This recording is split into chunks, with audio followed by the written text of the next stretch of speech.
Whether you own Bitcoin, plan to buy Bitcoin, believe in cryptocurrencies or not, you need to educate yourself on what it is, why it's important, and why countries like El Salvador have adopted it. I just did a webinar with Michael Saylor, the CEO of MicroStrategies, and Bill Barnhart, the CEO of Abra, what I consider two of the smartest people on the planet. Now, in this webinar, Michael Saylor provides what I consider the most clear and cogent arguments for Bitcoin I have ever heard. Let's dive in. Let me do a proper introduction here. First and foremost, Michael, welcome. Good morning. Good to see you. Thanks for having me, Peter. Yeah, of course, pal.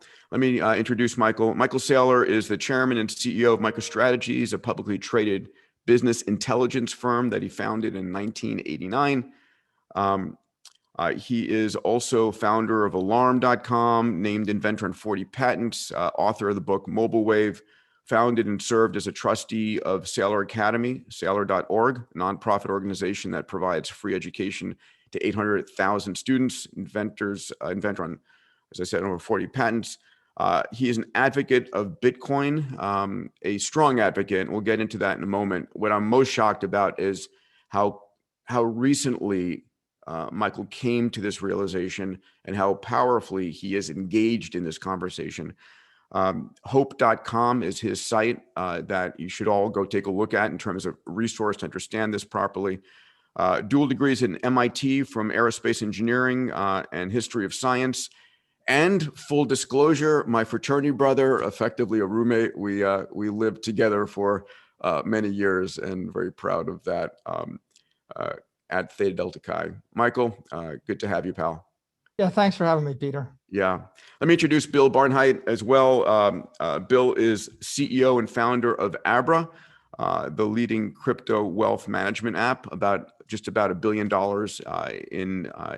in assets under management. Abra, first service combining crypto brokerage, a high yield interest account, a lending service for borrowing against crypto holdings, which is a really, for me, critical innovation.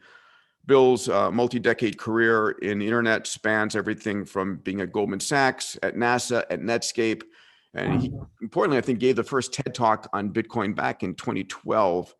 Has been a frequent expert on many of the top media. So, guys, here's my mission for us today, and we're going to be focusing, Michael, on you. But these are the topics I really want to hit hard for our members. What is Bitcoin? And more than an asset class, why is it important for creating a world of abundance? Because I really do believe it's fundamental for that. And Michael, I credit you with really, clicking that for me. Why is Bitcoin important on a corporate balance sheet? The implications of El Salvador's historic move, what countries are next? Why do you think it's important for individuals to consider holding Bitcoin as a store of value? You know, Michael, you recently did a very interesting series of conversations about comparing it to gold. We'll go into regulation, we'll go into DeFi, a little bit of Ethereum and altcoins. So those are our subjects for the day. Michael, I was amazed that you came to a realization about the importance of Bitcoin. It wasn't 5 or 8 years ago. It was really at the beginning of the pandemic. Can you tell that story? And let's let you go here, man. Tell us about why it's so important. Okay, so the catalyst for me to discover Bitcoin was the K-shaped recovery, the combination of the lockdowns and the expansion of the money supply. And I think what we saw was in the K-shaped recovery, Main Street shut down for a year, Wall Street recovered in a few weeks.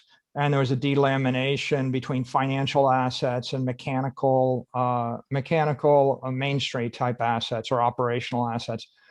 And that caused me to question the nature of money, because if I had $1 billion worth of Wall Street assets like the S&P index, I could have gone to sleep on my floaty in my Hampton swimming pool for a year, and I would have had the best year of my career doing nothing.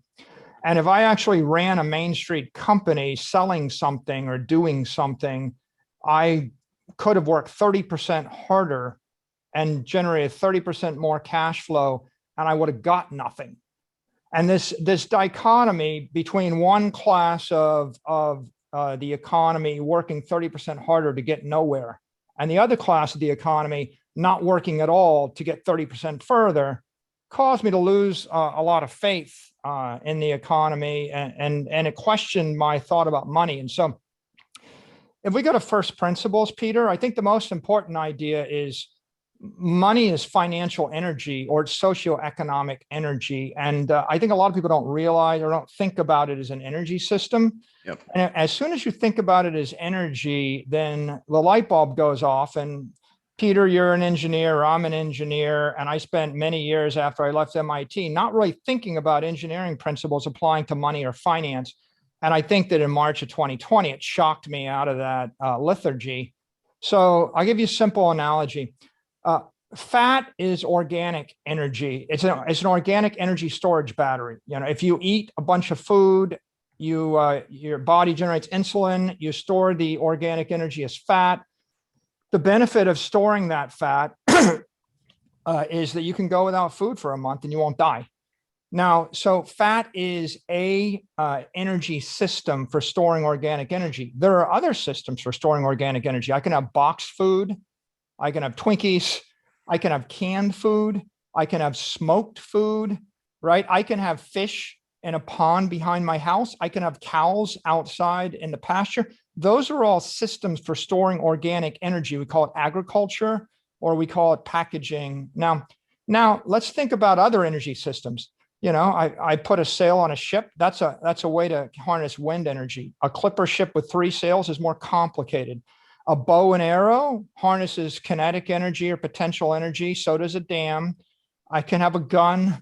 I can have complicated machines. The entire science of engineering is about channeling energy, whether it's gravitational energy or wind energy or chemical energy like a fire, or organic energy. So now I get to money.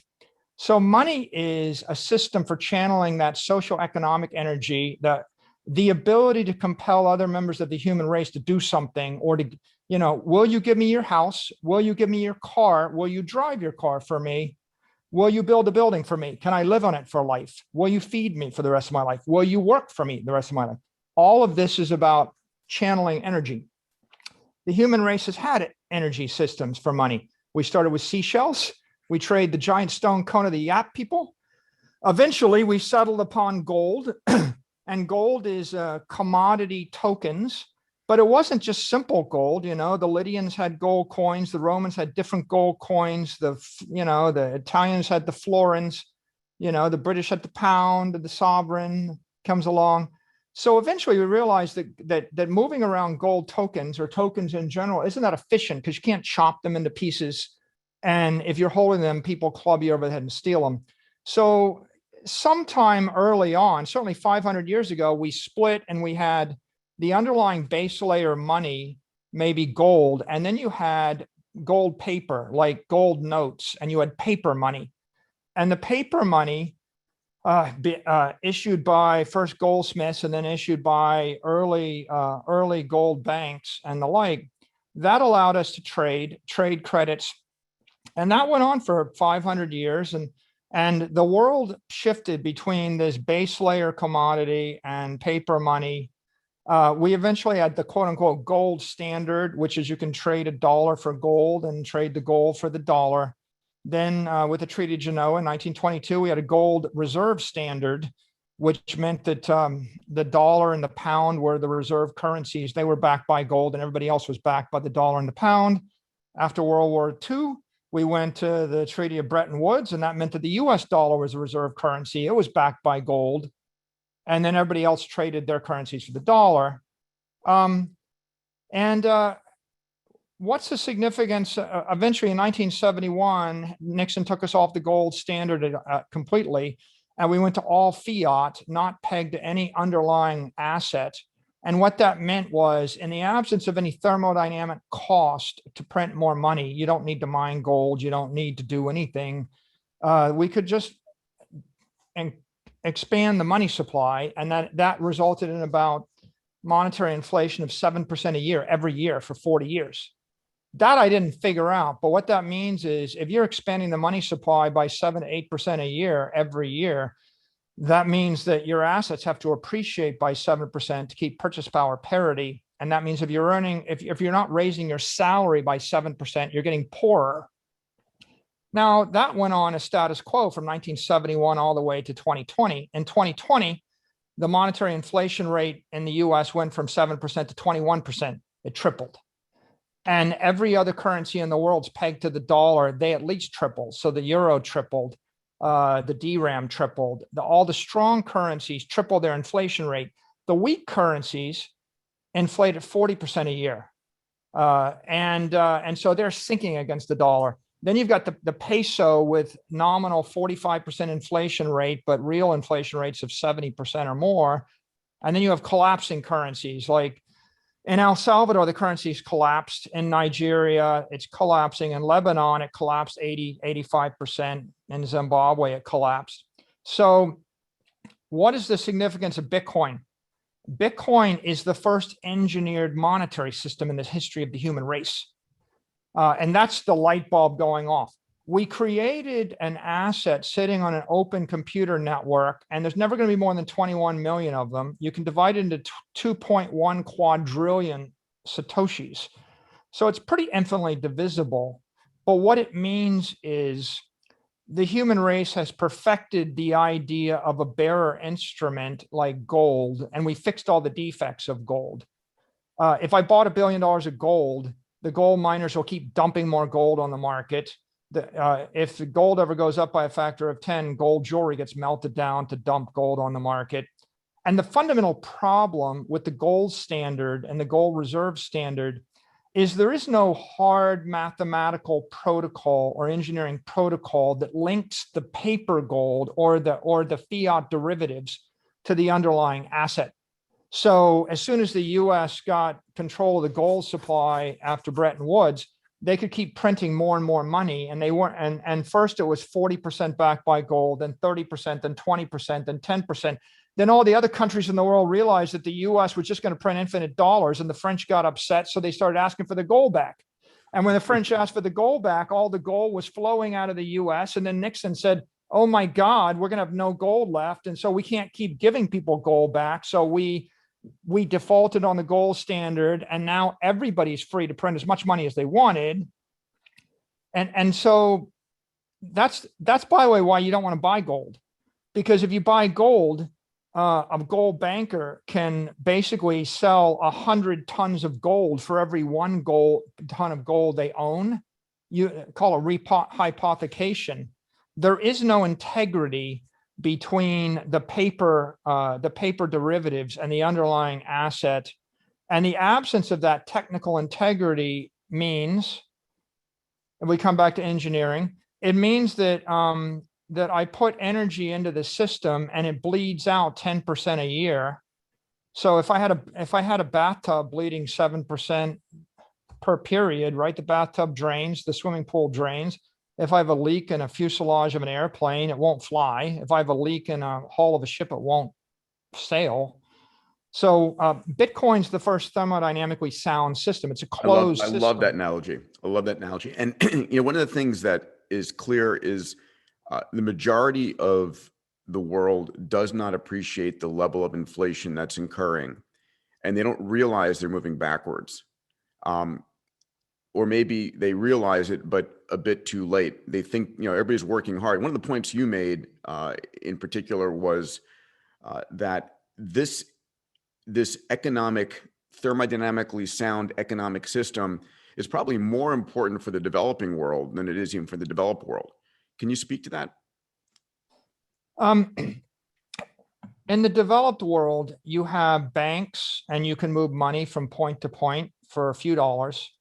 And you have Wall Street and you can buy assets like the S&P 500 index. If you had $100,000, if you don't put it in the S&P index, you lost purchasing power every year, 7% of it for a decade. So the store of value in the Western world is I shift my assets into ETFs and index funds and stocks, and I wire money around on Apple Pay or whatever it might be, write a check, it's cheap. In the developed world, 2/3 of Mexicans don't have a bank. In El Salvador, they don't have banks. Billions and billions of people don't have banks. And we say they're unbanked. In India, they don't have a bank. But most people don't really think about what that means. Here's what it means. You're a type 1 diabetic, and you don't have insulin. And that means you can eat infinite food, you can't form fat, and you will starve to death. That's what that means. If you can't store economic energy over a long period of time, it means that you can work yourself to death. All your life savings gets drained to zero. And in the month when you lose your job, your family starves to death. So unbanked. In El Salvador, it means there's 2 million people in the US that send $10 billion back to El Salvador every year. 1 billion of it gets stolen by the money transfer agents. Okay, they take a 10% commission. Crazy. Okay, you're taking 10% commissions from a wage laborer sending money to their mother, 10%. The Visa and MasterCard network, by the way, take 2.5%. They're monopolies. Okay, but 2.5% is painful, 10% is brutal. Then you have to get the money through a Western Union office, which means travel for 2 or 3 hours, and maybe you get mugged on the way. And when you get the money in a currency. In certain third world countries, you get the money in the local currency, which is losing 30 to 40% of its value a year. So I send you $1,000, you get 900, then you spend another 100 to get it. So you get down to 800. And then every month that goes by, you lose 50. So it's pretty devastating. That what's the problem? You can't move the monetary energy. And the second problem is you can't store it. I mean, in the US, the typical US or Western individual is losing 1 to 2% of their energy a month if they store it in the currency. The way they get around it is they buy S&P index, and the S&P is up 32% year over year, and they pretend they're rich, right? It's like, good. How does someone in El Salvador buy S&P index stocks? They don't have Robinhood. They don't have a bank. Yep. Right? So you're living hand to mouth. So the significance of Bitcoin for them is you can take a $50 Android phone, download a software wallet. I can send you $87 instantly for free on the Lightning Network. If you store it in Bitcoin, it's going to go up in value. And otherwise you can spend it, and you're not at the mercy of I'd like to say banks, but the banks don't care. You're not at the mercy of the money changers. And the best case is El Salvador, where they use the US dollar. So they're only losing 1 to 2% of their purchasing power a month. The worst case is Zimbabwe, which means that somebody runs the country. You have to buy the local currency. And that person that runs the country gives billions of dollars of that currency to their buddy. And you better spend the currency, because it'll only be worth half as much in 4 weeks or 8 weeks. And in the real worst case, they tell you it's illegal to hold any other asset. I can't hold land. I can't hold gold. I can't buy stocks. And so, you know what? It's literally like taking your insulin away and making all of you diabetics and saying it's illegal to store fat on your body. Good luck with that. In the one day when you can't find food, you will surely die. So I wanted to double click on this because it's so important. I mean, the realization, and this was the conversation we had down in your home in Miami just a month or two ago, is how absolutely critical this type of a engineered economic system is to allow people to have prosperity, right? I mean, one of the things we talk about is exponential technologies are taking everything that used to be scarce into abundance, whether it's food, energy, water, healthcare, and so forth. But I love the system of the requirement to be able to store energy, and money is economic energy. What happened in El Salvador? Can you take a moment to explain the implications and how important this is? Well, I think they had a civil war and they lost their currency. Okay, countries that are poorly managed lose their currency privileges. And what we can see is that at 100 countries in the world are all losing their currencies. Everybody's basically, the Venezuelans not going to have a currency. The Zimbabwe don't have a currency. Any currency that collapses more than 20 to 30% against the US dollar eventually fails. So people throw that over and they go to the dollar. The euro is effectively pegged to the dollar. Most of the other currencies are pegged to the dollar. So you've really got two currency systems. You've got CNY, and even the Chinese peg their currency to the dollar, right? If you look at it. So you've got the first world currency system, then you've got the developed world currencies. They're all failing. So in El Salvador, they didn't have a currency. They used the US dollar, and then they're at the mercy of two things. One, the money changers are basically stealing 10 to 20% of their money when they move it back and forth. If I charge you 10% commission every time you move your money to a family member, I mean, how many times do you get to do that, right? So that's a problem. And the second problem is, now I'm storing my money in the US dollar. It used to lose 0.5% a month, and now it's losing 2% purchasing power a month because the Fed's printing money. So how do you crawl out of that abyss? And I think the president of El Salvador realized that what you want to do is back your currency or back your country with an asset which is appreciating in value. So Bitcoin's been appreciating 120% a year every year for a decade. The S&P is up 12% a year for a decade. So Bitcoin outperforms the S&P by a factor of 10. It outperforms gold, which is up by maybe 1 to 2% a decade. So it's outperforming gold by a factor of 50. Look, here's the big idea that Bitcoin's not just an asset, right? It's the perfected apex property of the human race. If you have $1 billion and you want to give it to your grandchildren, are you going to buy land in California, a building in New York, $1 billion stack of gold? Are you going to buy $1 billion of Apple stock? Are you going to buy $1 billion worth of art, diamonds, commodities, corn futures, oil? What are you going to buy for $1 billion that'll be here 100 years from now? And if you think about it really hard, you conclude that every other asset class is more easily impaired, seized, confiscated, taxed, or regulated. And of course, some are unpractical. There's no way that 5 billion people in Africa and Asia are going to be walking around with Apple stock on their mobile phones. That's not happening. How do you pay for for anything with Apple stock on a Saturday afternoon in South Africa? Right? That doesn't work.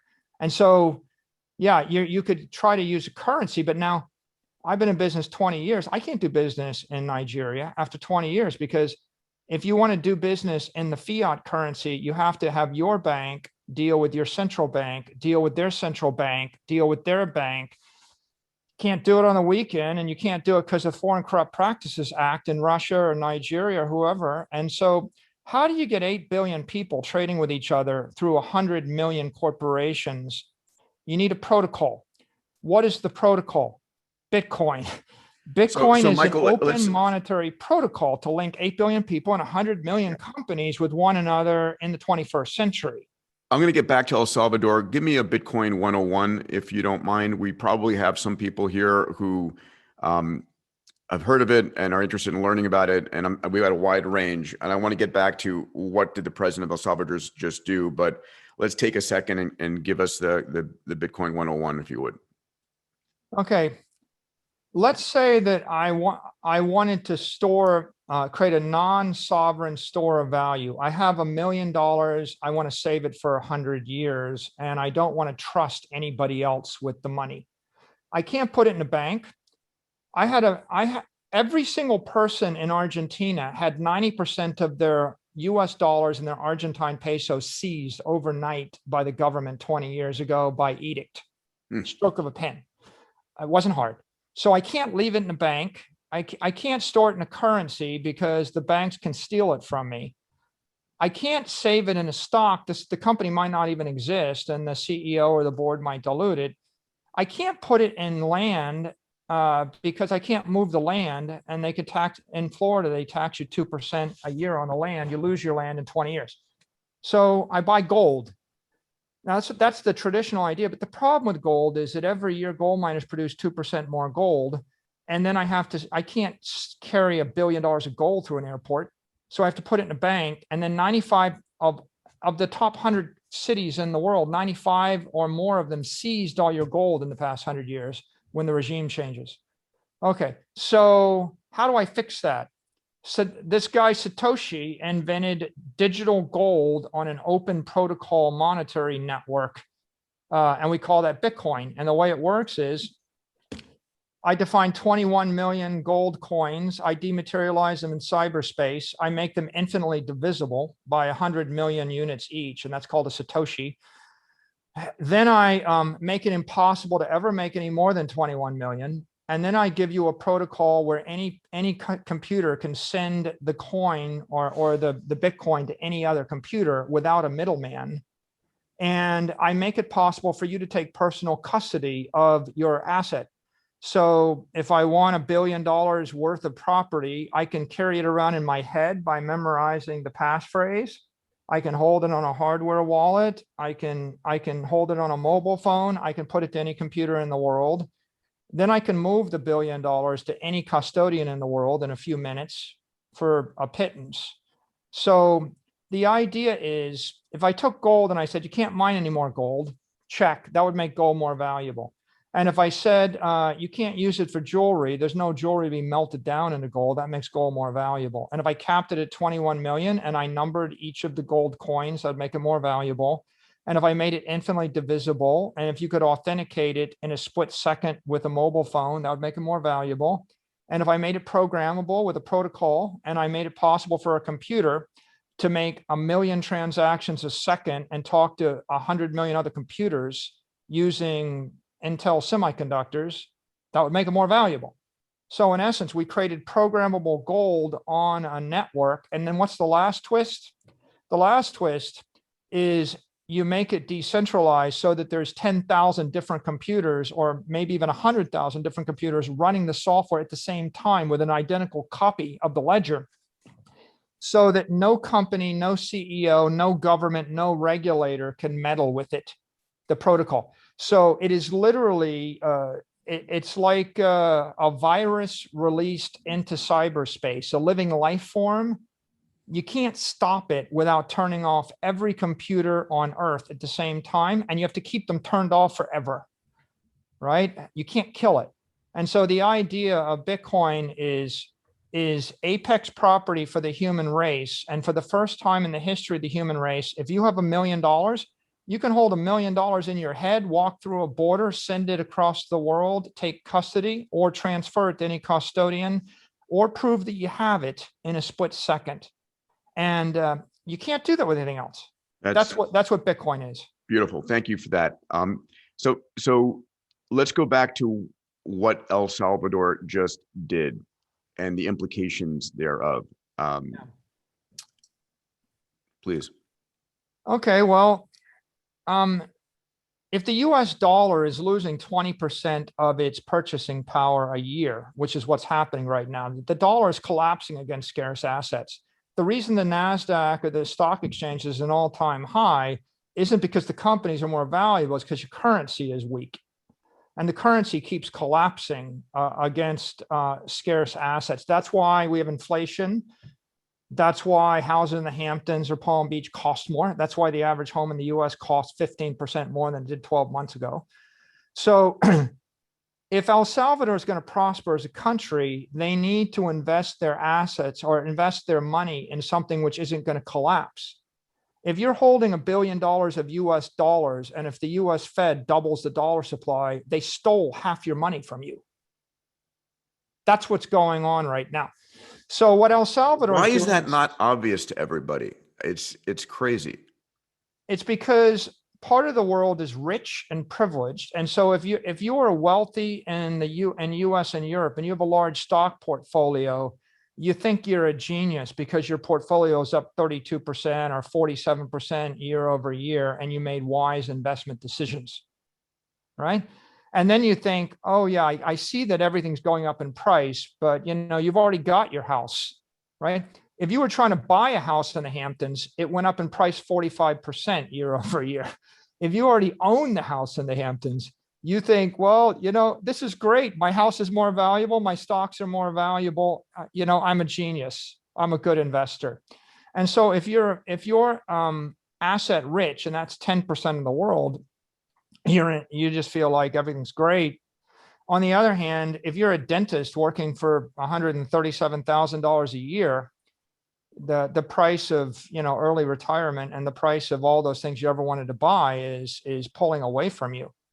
Right? You can't afford to buy yeah, there's something wrong when people say we're going to pump up the price of assets to protect the economy, because what you're doing is you're inflating the price of assets for everyone that works for a living that wanted to buy those things. What? And so people don't understand it, because either they're wealthy and they're beneficiaries of loose monetary policy, right? Or I think that's the number one reason, or they're stuck in they're stuck in a frame of reference. If you have a strong ego, it's like if I take you to the top of a cliff and I kick you off the cliff and you're humble, you would look and you see, oh, that mountain is like zooming up really fast. That's not a bubble. I'm falling, right? But if you have a strong ego, you think, oh, the mountain seems to be like going up really fast. It's a bubble. It's got to eventually come back. And it's just, and the issue is it's not coming back. You're going to smack into the earth because you're falling. So, I mean, I guess the best example is most Americans can't imagine their currency weakening.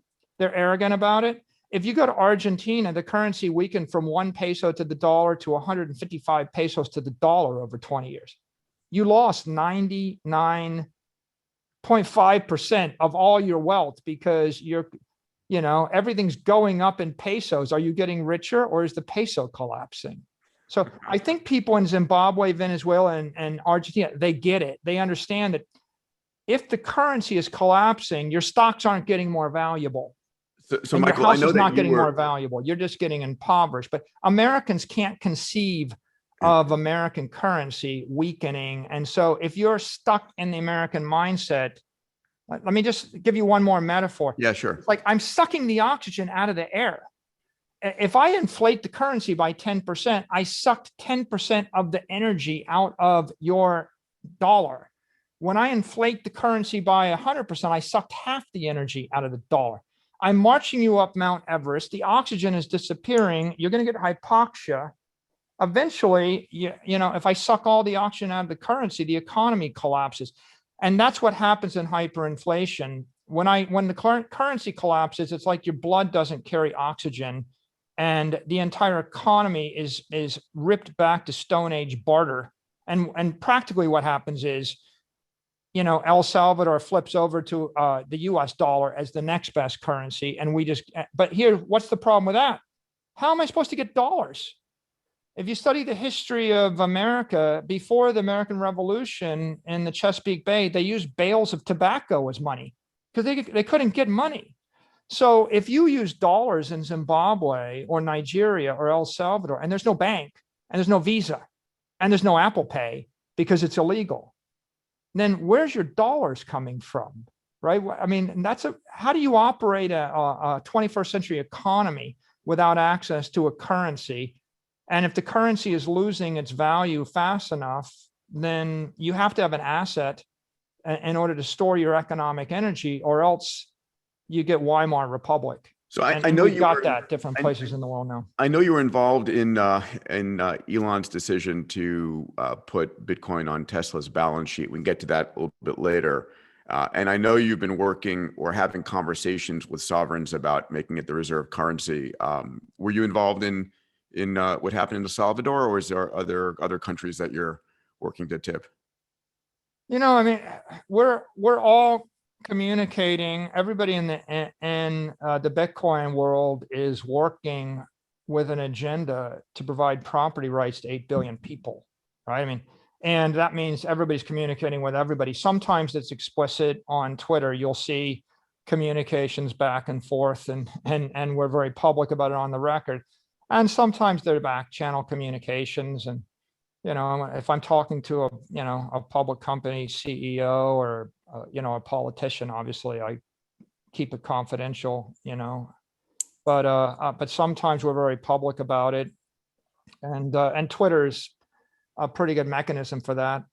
Look, I think the big picture here is, if you want to boil down what's going on in the world right now, we figured out how a technology to give the human race property rights for the first time. We've applied engineering to economics via Bitcoin for the first time. I mean, this is equivalent to Google on a feature phone, right? It's giving the world access to information, and mobile telephones giving the world access to communications and bandwidth. And this is giving them the ability to transfer energy in the same networks. Yeah, Google's information energy, and this is monetary energy, but putting this in perspective, Google spends $160 billion to create 1.6 trillion in value or market cap. And so they put $1 in to get $10 out. Bitcoin spends $4 billion to create nearly $800 billion in value. So you put $1 in to get up to $200 out, certainly $100 to $200. So it's 10x or more efficient use of energy to create value, because you've literally got a big tech monetary network that is, what's Google move? It moves a video. Okay, I get, what's more valuable, moving an image of the check, or what if the check is written out for $1 billion? Think about how valuable the information is in $1 billion check, right? Versus the value of a picture.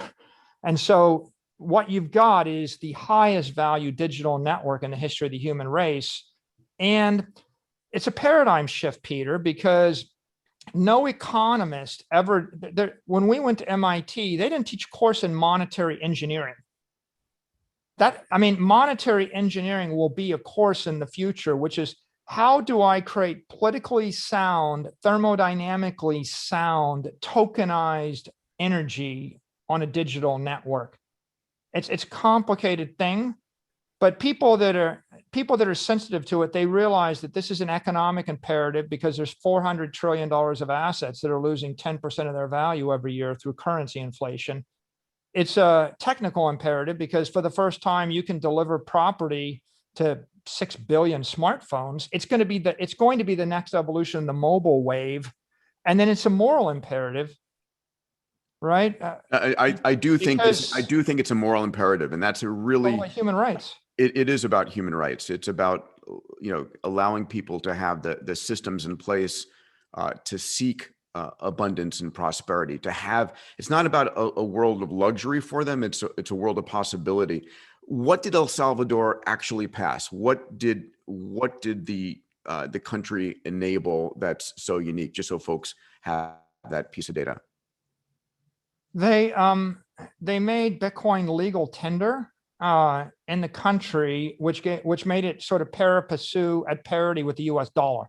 So the US dollar is the official currency for medium of exchange and unit of account, and Bitcoin becomes the official currency for store of value and their equivalent. So they legitimized it as an official asset. They also they said that anybody needs to accept it as payment for debt, and that's a pretty big deal in the country. And then they also said there's no capital gain on the transfer.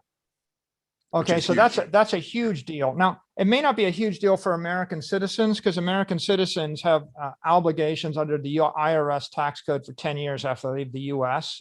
You have to renounce your passport and wait 10 years. But if you're an international citizen, if you're an Australian or South African or whatever, and you go to El Salvador, what it means is, if you were holding highly appreciated Bitcoin, you could transfer it without paying capital gains tax on it, and that's huge. So they'll probably draw a huge international community. Now, of course, it may not be so world shaking as like Singapore and UAE already have sort of tax havens. So it kind of puts them kind of asymmetrically at parity with them in a way, but it's a pretty good idea, because anybody with the wherewithal might decide to settle. And of course, I think it'll probably draw businesses, any kind of Bitcoin related business that might have a tax advantage might decide to locate there. And so, or entrepreneurs who want to develop products and programs. Let me use that as a moment to bring Bill Barnhart in. Bill, take 1 second and what is Abra? And you mentioned earlier to me that you have a large number of users in South and Central America. Could you speak to that a moment?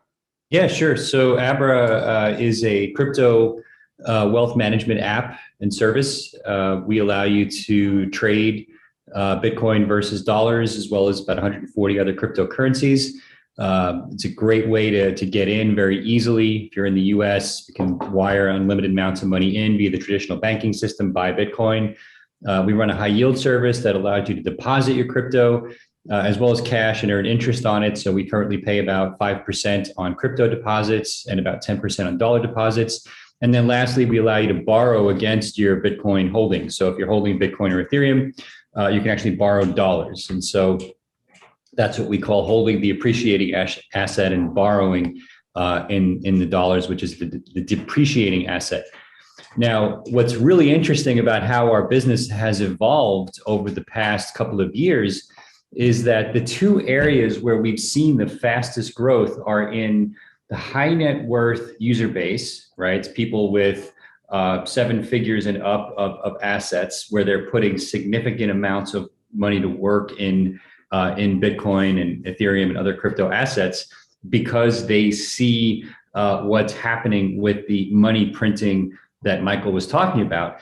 The other group of people where we're growing equally fast, in some regions even faster, is in developing markets, particularly in markets where the currency has either gone to shit in the past, is going to shit now, or it's depreciating even faster than the dollar, which is true in most countries anyway, or places like Venezuela or Argentina, where it's effectively going to zero and they have no choice but to adopt a dollar standard.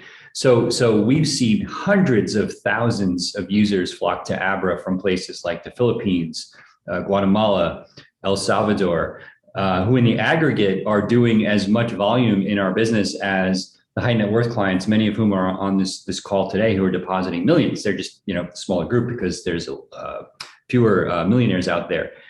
So it's astounding. Now, the people who probably need the most education, who don't intuitively get it quite yet, are the people in the middle. Because as Michael said, if you're holding an ETF on the S&P 500 and it's going up at the same rate as currency inflation, it's not intuitively obvious that the government is actually inflating your currency to be worthless, and what you're actually doing is keeping pace via some other intermediary asset like a stock. And so those people who are able to keep pace, or at least not, or treading water, as you will, or like the Flintstones, cycling in place or pedaling in place forever, are the hardest to educate because they're the ones who haven't suffered the most, right? People who are really worried about inflation at large scale, high net worth, and people who have seen those assets go to zero quickly are the people who seem to love the Abra model the most, which I find I've never seen anything like it. I've never seen a model where I'll have a conversation in the morning with somebody who's going to put $15 million personally via family office or individual into Bitcoin, and then go on Twitter a few hours later and talk to some customers in Guatemala who are asking questions about what it means to put $10 in Bitcoin, which might represent a big chunk of family savings, using exactly the same platform. And I just got to make a disclosure. I'm an advisor to Abra. I hold my Bitcoin in Abra. Just want to make sure that's clear out there. So Bill, where do you see the ultimate agility here for this in terms of the ability to move it versus as a bank where it's stored to actually use it for daily life? Is it going to be easy enough? Is it going to be something that actually is, equivalent to an Apple Pay eventually? Yeah, I see a multi-tier system emerging analogous to the existing system. And it'll look different in emerging markets like what we'll see in El Salvador, where they don't have a viable government issued currency, versus the US, where the dollar is not going to die. Okay. Now, what's the same in both cases is people will want to hold Bitcoin, and eventually everyone will get it, and everyone will understand that Bitcoin is the appreciating asset. Now, things will diverge is that in the US, a lot of people will simply hold the Bitcoin and get a credit line in dollars, because why would you want to spend what's going up in value when you can spend what's going down in value, right? So I'll take the dollar loan against the appreciating asset all day long. In places like El Salvador and Guatemala and the Philippines, there I predict that over time, our users will hold and spend Bitcoin because they effectively will have no choice, meaning that they won't have a dollar denominated system that's as easily accessible. So technologies that Michael mentioned, like Lightning, which kind of look a little bit like a PayPal or an Apple Pay, but specifically for Bitcoin, make the ability to do very small dollar transactions near free, right? It's easy as taking out a dollar bill piece of paper and handing it to the person next to you using a smartphone. So I see this new kind of crypto-centric or Bitcoin-centric banking system emerging over the next decade that takes advantage of what works in places like the US, Europe, and probably China, and what is failing in these developing markets where they may actually become completely Bitcoin centric, which makes total sense, especially when you have a currency you can subdivide down to 8 decimals. I predict that in a few years in a lot of developing markets, you're going to hear people quote prices in Satoshis. Makes no sense to put a price in Bitcoin where it's 0.000. But if you can say the cup of coffee costs, 0.15 Satoshis, that's going to make a lot of sense to people. And if you can pay for it in a fraction of a Satoshi, which is effectively zero, why wouldn't you do that when you have no other currency? But in the US, we'll simply borrow against the Bitcoin and continue to use the Visa rails that we have that work just fine. Bill, So can I break in when you get a moment? Please. I have 2 things I wanted to add. I think are important. One, I think it's pretty important for people to understand that one of the reasons that Bitcoin is an economic imperative, even in the developed world, is that most of the assets that people hold in the US and Europe are currency derivatives.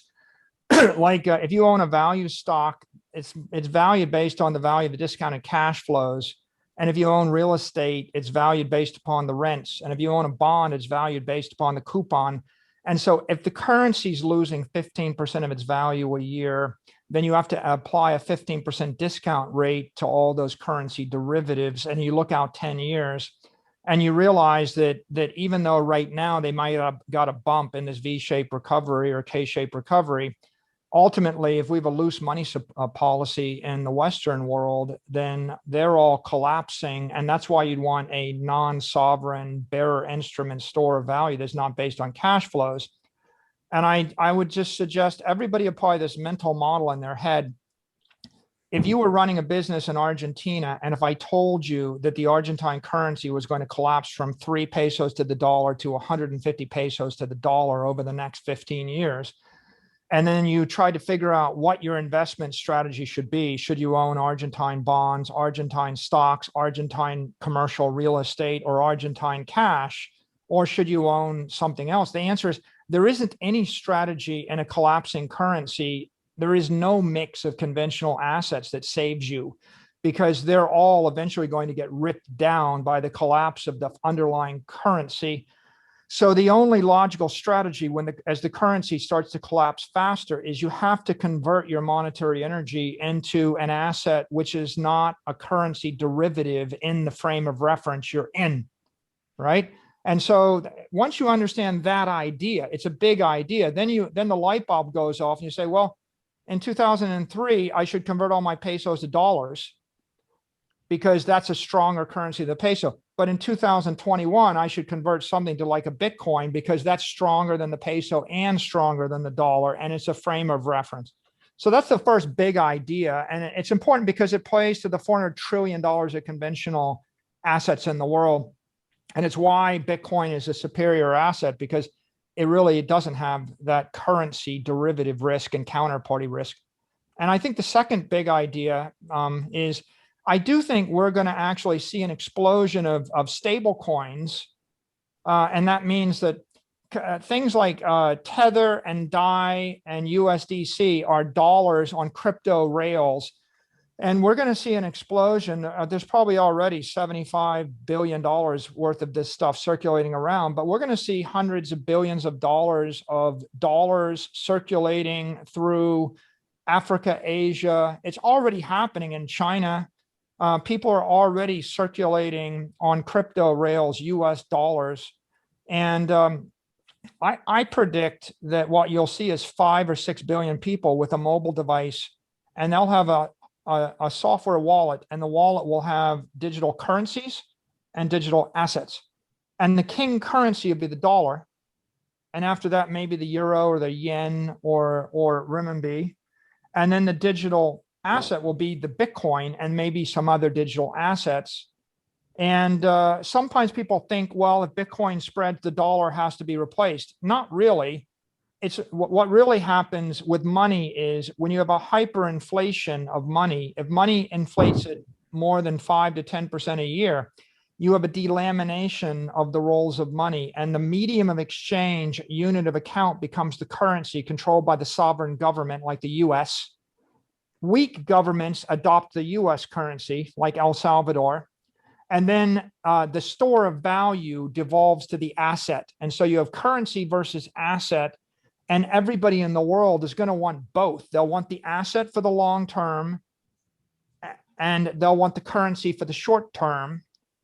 And the strongest asset will be Bitcoin. Another asset is S&P 500 index. Another asset is any other crypto. Another asset would be anything you can digitize.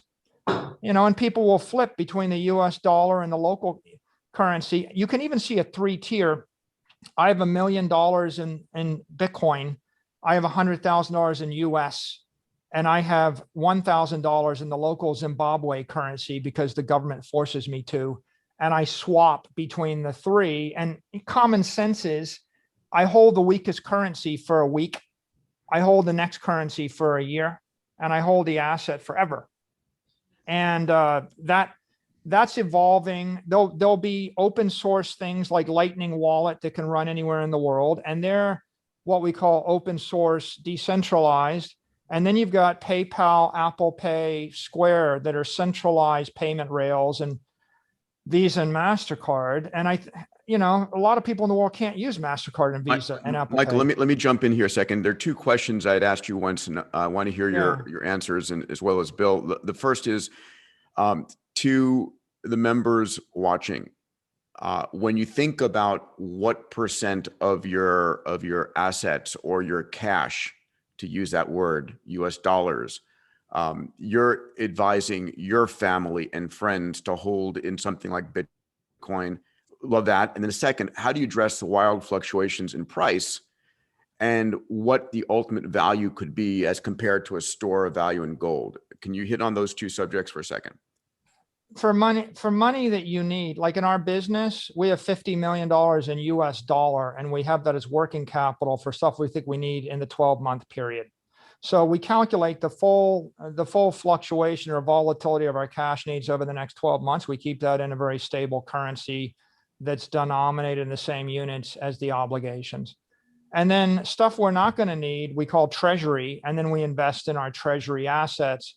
We invest in Bitcoin, but my advice to anybody would be establish a treasury policy, and the right thing to hold for a decade would be a portfolio of scarce assets that will go up in value in the face of inflation.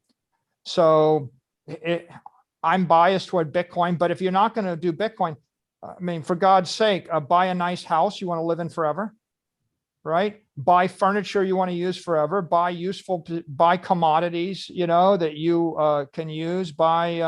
If you want to buy stock, buy high quality stocks that you think will be able to raise their revenues or their cash flows faster than the rate of money expansion. I would rather own Apple and Facebook and Google, like a dominant digital monopoly that can, Apple can roll out a new product to 1 billion people over the weekend. So their ability to create value is higher. I wouldn't own a 19th century manufacturer because there's no way they can deploy a product to 1 billion people over the weekend. So buy companies that will last for the long term, buy assets that people will want over the long term, buy something scarce, something desirable.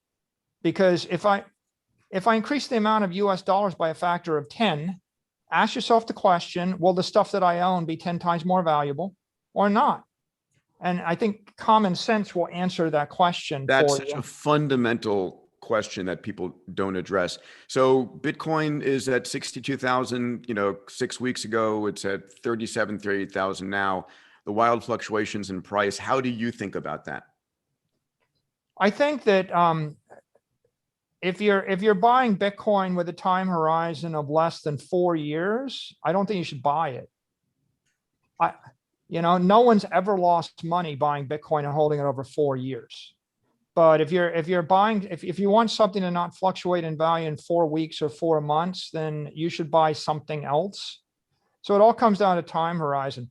The volatility itself is because it's not controlled. It's a global market. Anybody can trade it 24/7.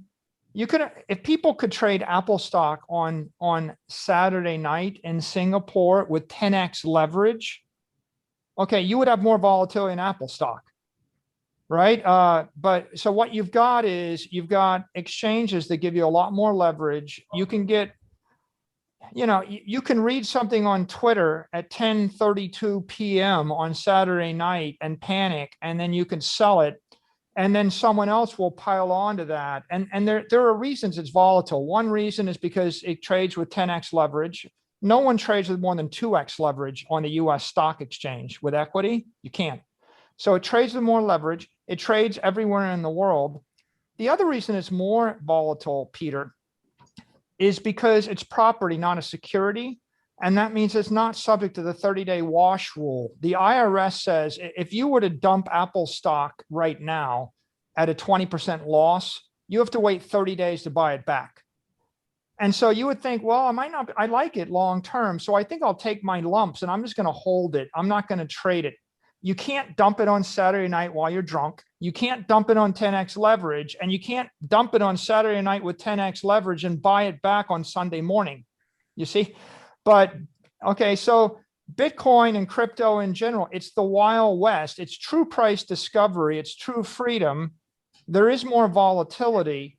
We could say, oh, this is a bad thing, but is it really a bad thing? Because on one hand, you would say the hedge funds will sell $1 billion at a 20% loss, knowing they can buy it back 4 hours later and harvest the tax gain. You could say that's a bad thing, but you could say that's a good thing because hedge funds everywhere in the world think this is a much more favorable asset class to trade. So let's do a calculation for the group here. Simple math about if Bitcoin achieves a store of value similar to gold, what the price ends up being. It goes to about it depends on how you look at it, but anywhere from $300,000 to $500,000 a coin. Gold's like a $10 trillion asset class. Some of it's jewelry though, 4 billion, 5 billion is jewelry. So the monetary portion of gold is $5 to $6 trillion. And so that means Bitcoin goes up to 300,000, 350,000 if it just replaces that monetary supply. Bill, you want to add anything about the fluctuations in volatility and price and yeah, so we talk about this all the time with high net worth clients. We talk about time horizon constantly, and I agree. I mean, we usually quote 3 years, but if your time horizon is less than 3 to 4 years, you're doing it for the wrong reason, and you're going to be disappointed at some point, right? But when you have an asset class that's going up 100 to 300% a year, and versus another asset class in the dollar or fiat currencies, which are basically being printed into worthlessness. Right. So what is it that you're trying to accomplish? We run our treasury at a much smaller scale, the same way Michael's talking about. We're profitable. So we keep a certain amount in cash. We generate our revenue in Bitcoin and we're comfortable leaving it there because we want to be the crypto bank for people for the next 100 years. And we're putting our money where our mouth is. And it's been great for us. But again, we tell people, if you're day trading Bitcoin, right? And you don't know what you're doing, you're probably going to get wiped out, especially when there's people who are trading with, it's actually not even 10x. You can actually trade with 100x leverage, which, for most Americans is just complete insanity. But that's the reality. The second thing I would say is we're on the front lines as early Bitcoin holders towards the creation of a new asset class, a digital asset class that didn't exist before, that's growing exponentially. You need to truly understand this, in my opinion, you need to look at the price of Bitcoin on log charts, not linear charts. It's very difficult to look at hockey sticks and then, not expect or even to fully appreciate what's going on when you're on the front lines. We've never had a new asset class created like this before. So when I explain it to people, I take out a log chart and say, look, a 25, 30% pullback in price is irrelevant when you've got a system that's being adopted exponentially, but has a finite, as guaranteed finite scarcity. Right. And we've never had that before. So it's first of all, it's difficult for most human beings to get their mind around exponential growth or just compound interest. But now we're talking about something going up 200% a year. It's very difficult. Right. So we're going to go to member questions now, really. Justin, you were patient. Please jump on in. Yeah, thanks. First of all, I can imagine Peter and Michael's fraternity. Wow, that had to be some interesting conversation. It was an intense place. It was. Yeah, wow. Whew, it was very intense. Yeah. And Peter and I are both Aero Astras too. Yeah. Right, there you go. To the moon. I used to cheat off of Michael's problem sets because he's just smarter than I am. He's a liar. Right, he was 4 years ahead of me. I looked at all of his course notes and problem sets. Yep. I had the benefit of him going first. Go ahead. Yep. There you go. Sure, no problem. So it's interesting. I'm a simplifier, so I like to simplify things. And I look at the San Jose Sharks, first NHL team. You talk about hockey sticks, Bill. They're the first NHL team a couple of days to adopt Bitcoin. And you saw the Ivy League last year in the spring was the first big league to shut down everything because of COVID. And then you look at El Salvador to be the first country to adopt, legal tender Bitcoin. So you have the wealthiest elite at one end, and then the poorest of the poor, right, like you said, Bill. The black and white, and in the middle. So my question is, where does the gray start to come in, and how does it get adopted to the gray? Meaning, is it more teams like the NHL Sharks, or the NBA's Kings, or the Oakland A's, which they have adopted Bitcoin or cryptocurrency in some aspect? Or is it, I've seen Bitcoin machines in gas stations a few times. Is it that? Like, what's the mechanism to getting it to not the poorest of the poor and not the wealthiest of the wealthiest, which is most of the people in this room, but where's the middle? How does it get? It's already happening. It's already happening. Look, it's the fastest adopted technology in history, to my knowledge. Right? I mean, Michael, correct me if I got this wrong, but I've never seen the internet itself. Right? It was not adopted. Smartphones, which we referred to 10 years ago as the fastest adopted new technology on the planet, right? We're not as quickly adopted as Bitcoin is being adopted now. I believe we're at about 160 to 175 million Bitcoin wallets that are out there. Obviously, they hold other cryptocurrencies in addition to Bitcoin, like with Abra, but it's happening already. I think, there's one important point to make. It's an open protocol that's permissionless, which means that any company on earth and anybody can adopt it anytime they want. And so, to Bill's point, I think we're adding 3 million people a week. At least, yeah. 3 million a week. And it is spreading faster than anything else. It's the fastest growth of a digital network in the history of the world, faster than Google or Facebook or Apple to value. But now, how does it spread? Well, look, like MicroStrategy, one company starts buying it, and now every one of our shareholders, every one of our employees, every one of our debt holders, I just sold a bond issuance, and 100 institutions, and they collectively represent about $20 trillion of assets participated. So one way it happens is corporations get involved. Another way is all the banks are getting involved, and the banks will deliver it. I think Coinbase added 1 million accounts a week. Bill's company's adding millions of accounts. Binance is. Square is adding millions and millions of accounts. So it's going to be spread by big tech. Ultimately, I think that the most powerful dynamic's going to be 6 billion mobile phones with Bitcoin software or Bitcoin assets on the mobile phone.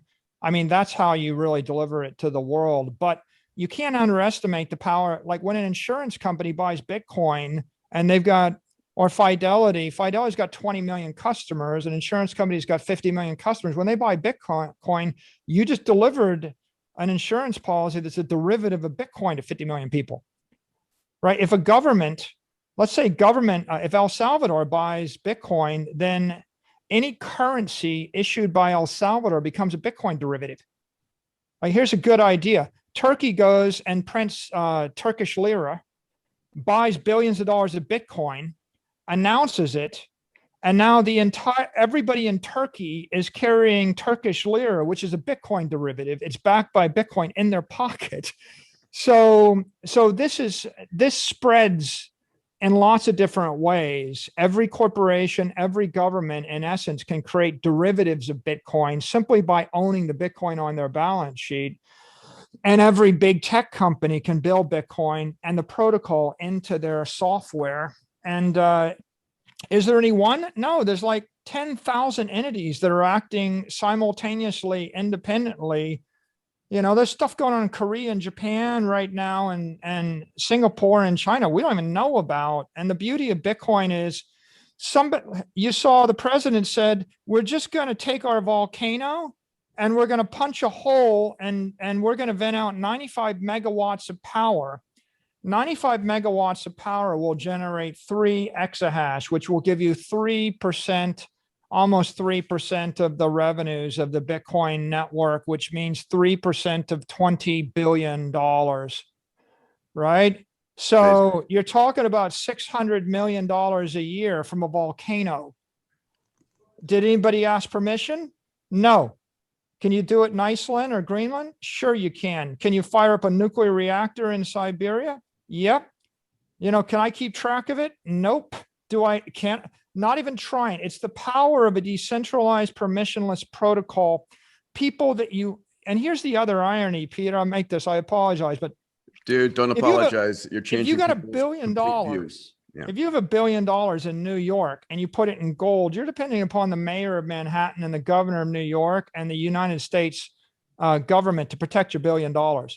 If you have $1 billion in Bitcoin, then there's going to be a Bitcoin miner in Siberia and another one in Sichuan and another one that might be in Venezuela, and they're protecting your $1 billion. The enemy of your enemy of your enemy is actually protecting your asset without even knowing that they're doing it, because somebody in China thinks he's got extra hydroelectric power and they just want to utilize it. So the incentives of Bitcoin are to drive everybody everywhere on earth to do innovative things all the time without asking permission from anybody else. Instead of having a chain as strong as its weakest link, the chain is as strong as its strongest link. One last point. There's a basis trade in Singapore. You can sell the forward future. You can buy the spot. You can lock in 35% overnight interest.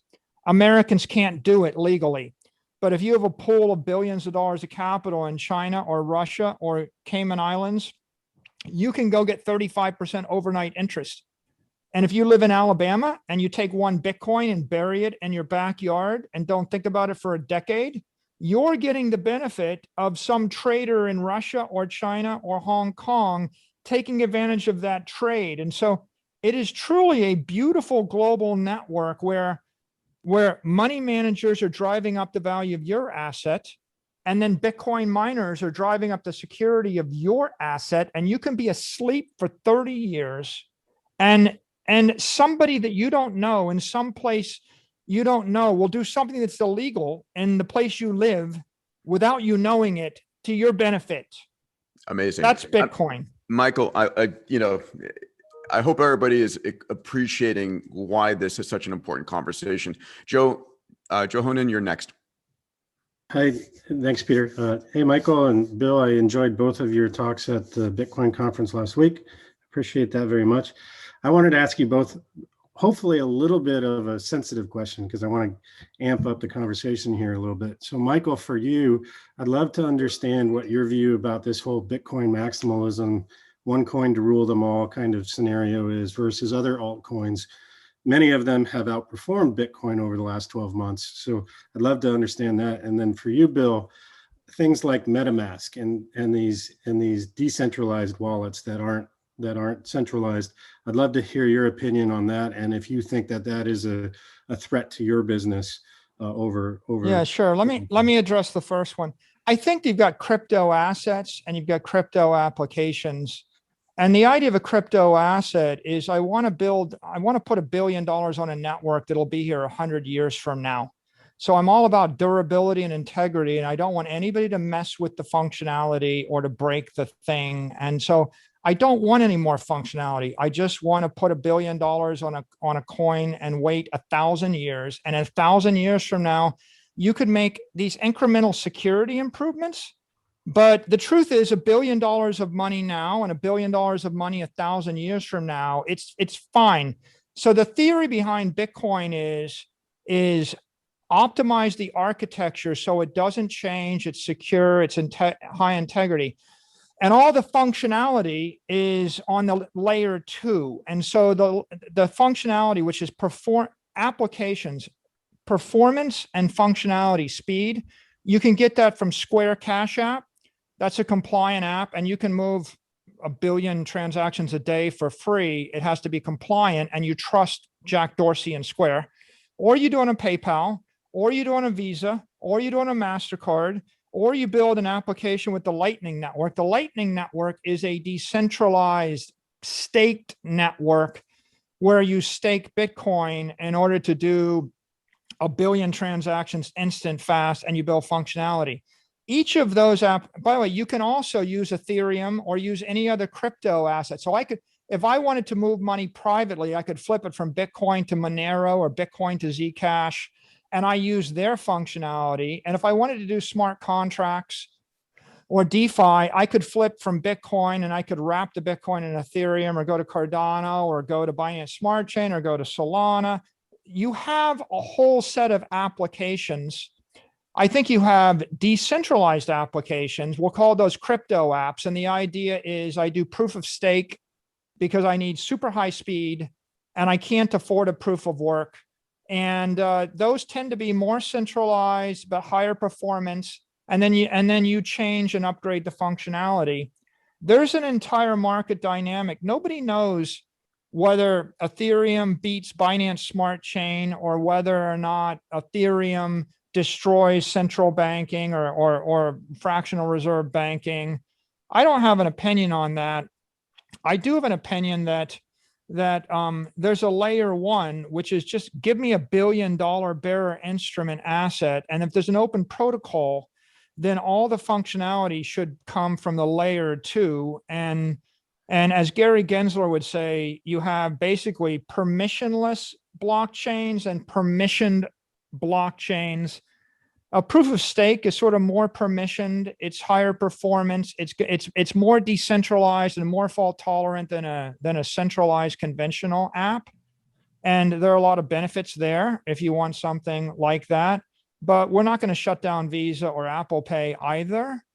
And so I would say Bitcoin serves this role as like a long-term 100-year-old store of value. And if what you want is that integrity and trust, and you don't want people monkeying with the system, then that's Bitcoin. If you go to Ethereum, they're changing the system all the time, right? I mean, they're going to go from Ethereum 1.0 to 2.0. And if you listen to Charles Hoskinson, he'll say, next quarter, we're releasing this feature, and next quarter, we're releasing this feature. And so those are decentralized but quasi-engineered pursuits of technology functionality. And the idea of money, base layer money, is why couldn't I just have 1% of all the money in the human race for 10,000 years without changing the functionality, right? So they're different things and they're engineered to a different purpose. Ultimately, the applications will live or die based upon competing with other application functionality. And the assets will live or die based upon who's got the best asset. I don't think I would say it's impossible to have other assets. Like the Chinese could create a crypto asset that might sit out there, but an asset that's deflationary looks on the surface better than one that's inflationary. Bitcoin competes against Bitcoin Cash, same kind of architecture. I like one better than the other one. Other people might like the one that moves a little bit faster with a higher block size. The marketplace determines it. And in terms of overall architectures, Look, if I create a virtual currency in a virtual world and I create a virtual network and give it to my virtual friends, and if they stake that virtual currency to create virtual security so I can trade virtual products, I'll be virtually successful until one of my virtual friends copies my virtual idea, which is virtually certain. Okay. And so that's like Farmville or Second Life or Fortnite. By the way, you can't say they're not successful. Fortnite is successful. It's a game. You can't say, casinos have casino chips. They're successful. You can have a DeFi. Michael, I want to get through the other questions. So I'm dude, I can. Yeah, so I'll shut up. I can wind you up. There's a market dynamic here, and the market has a place for all these things. I don't think you can dismiss them. I just think they're going to sort itself out depending upon what you want. Yeah, agreed. The functionality. Bill, your question. Yeah, so look, I agree in terms of the store of value role for Bitcoin. I see myself as I have a simplistic perspective for store value. I think it's the Sistine Chapel of cryptography of mathematics in terms of Bitcoin being able to be the ultimate store of value. And so I put that aside and say, look, I want that to evolve at as slow a rate as possible. If it works, don't break it, don't fuck with it. However, there are other applications of, Michael referred to them as crypto apps. And we're in inning one of understanding what the potential there is. Is Ethereum going to enable them at scale, right? So, obviously stablecoins being one that we've talked about, right? All built upon mostly Ethereum, and others like Stellar and other networks are starting to come up. DeFi applications, which might replace applications of centralized banking, insurance, other services for yield generation, which may actually move to Bitcoin at some point, but haven't yet, right?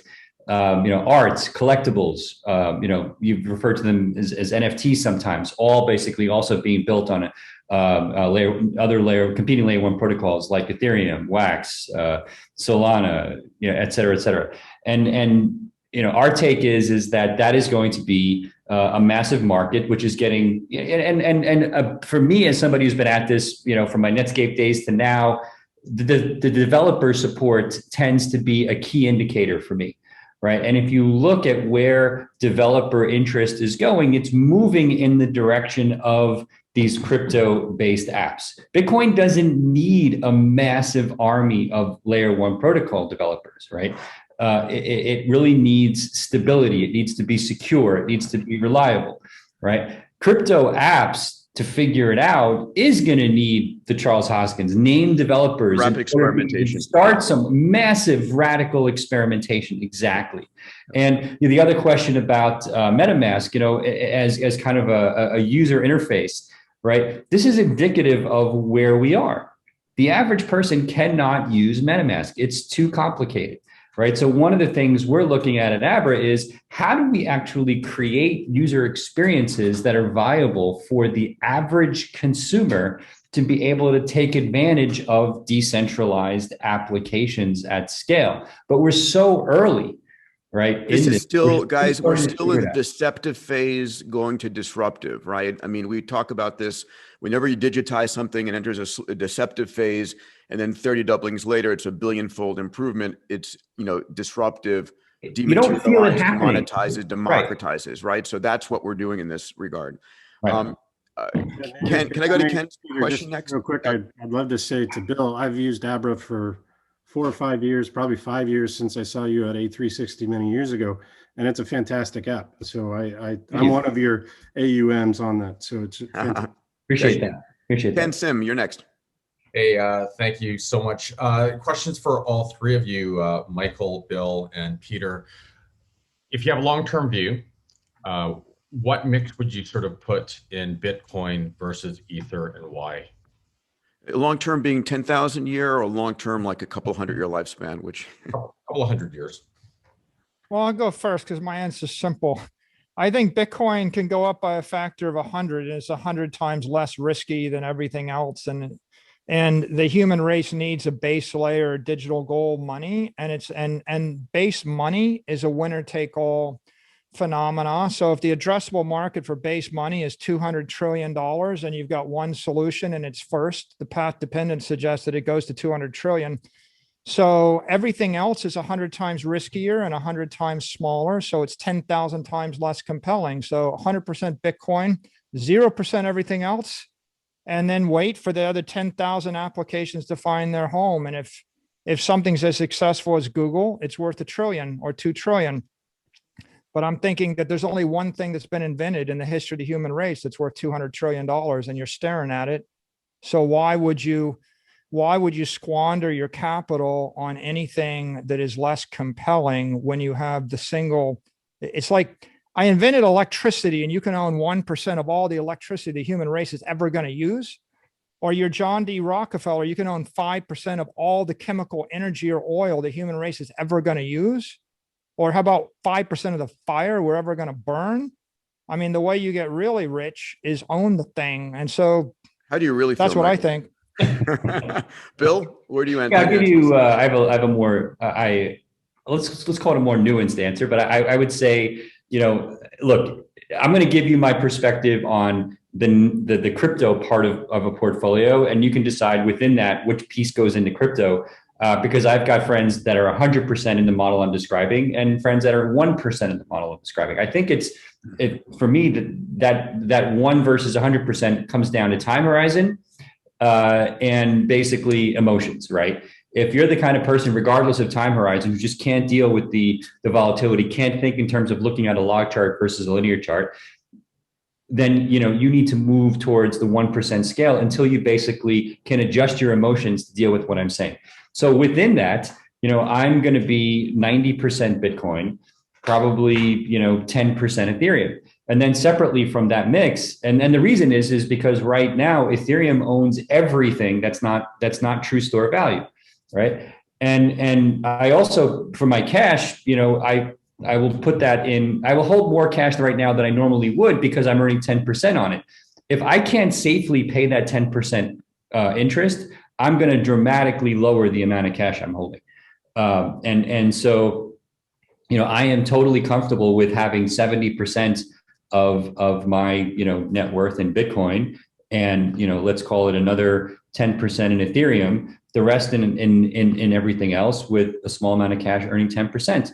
And that's what I tell everyone. Yeah. And I say, if you can't handle the risk, and if you can't stop staring at the charts all day and the price all day, then you need to adjust your mindset, because you're either not thinking long-term enough, you don't understand well enough why you're doing it, right? Don't do it because Bill said put 70% in, or Michael said put 100% in. You need to understand what sound money is, how inflation erodes the value of your money over time, what an asset is versus a currency, right? If you can't understand that, then you're never going to get past the emotional issues that I'm talking about.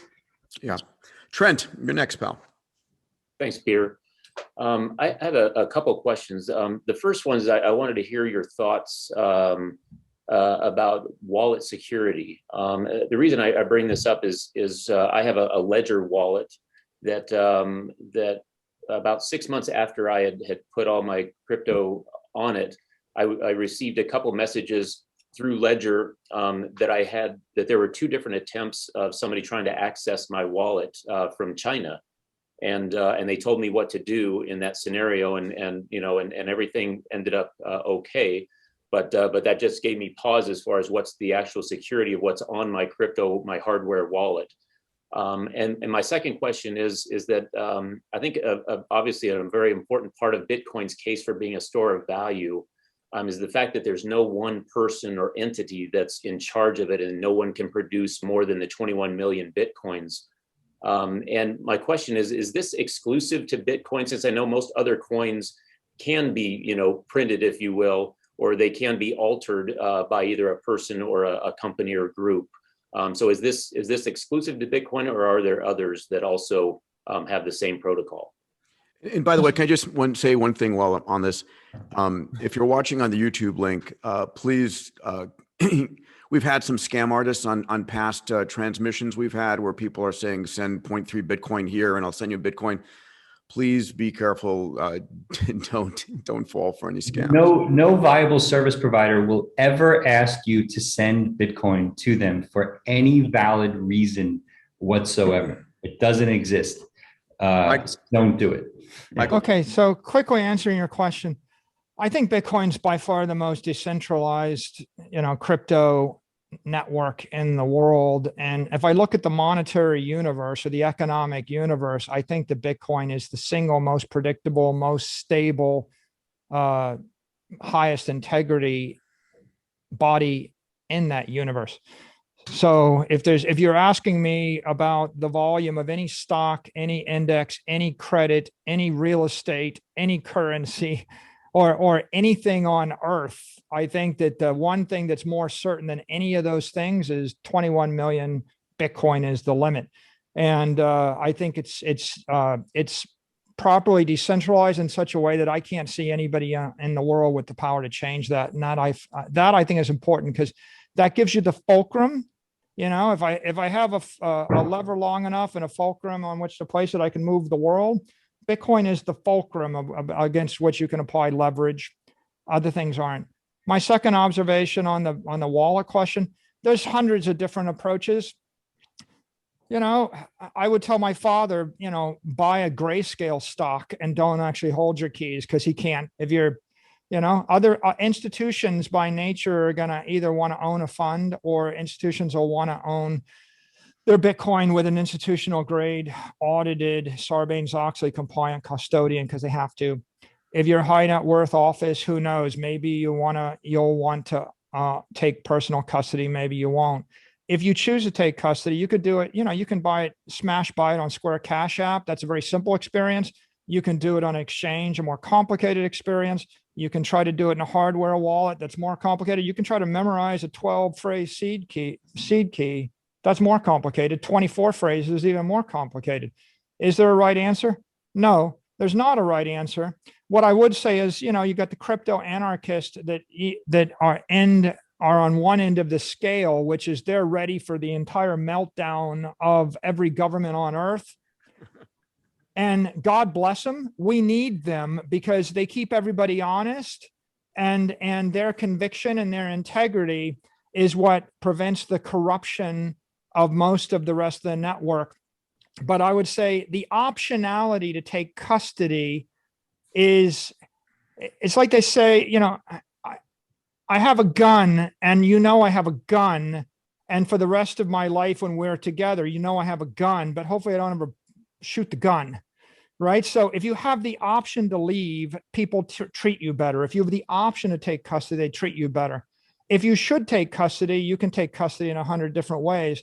There are some things that are complicated and risky, right? I know people that, have cabins in the woods with machine guns and 3 years worth of food, and I believe in their freedom. They should have the freedom to do that, but I don't choose to do that. So let me maybe I chime don't in. think you have to self-custody in order to own Bitcoin, but I would suggest you're in a better position when you buy it to have the option if you can. But even then, look, you're an insurance company. I'd rather the insurance company buy the fund, because it's better than not buying it, and they can't do what an individual could do. And we just got to. Bill, you were gonna add on to that, and I'm gonna go to Gary next. Yeah, two things. One, I had the long hair, I had the earring. I was a cryptographer. I was part of the cypherpunk movement on the mailing list in the 90s.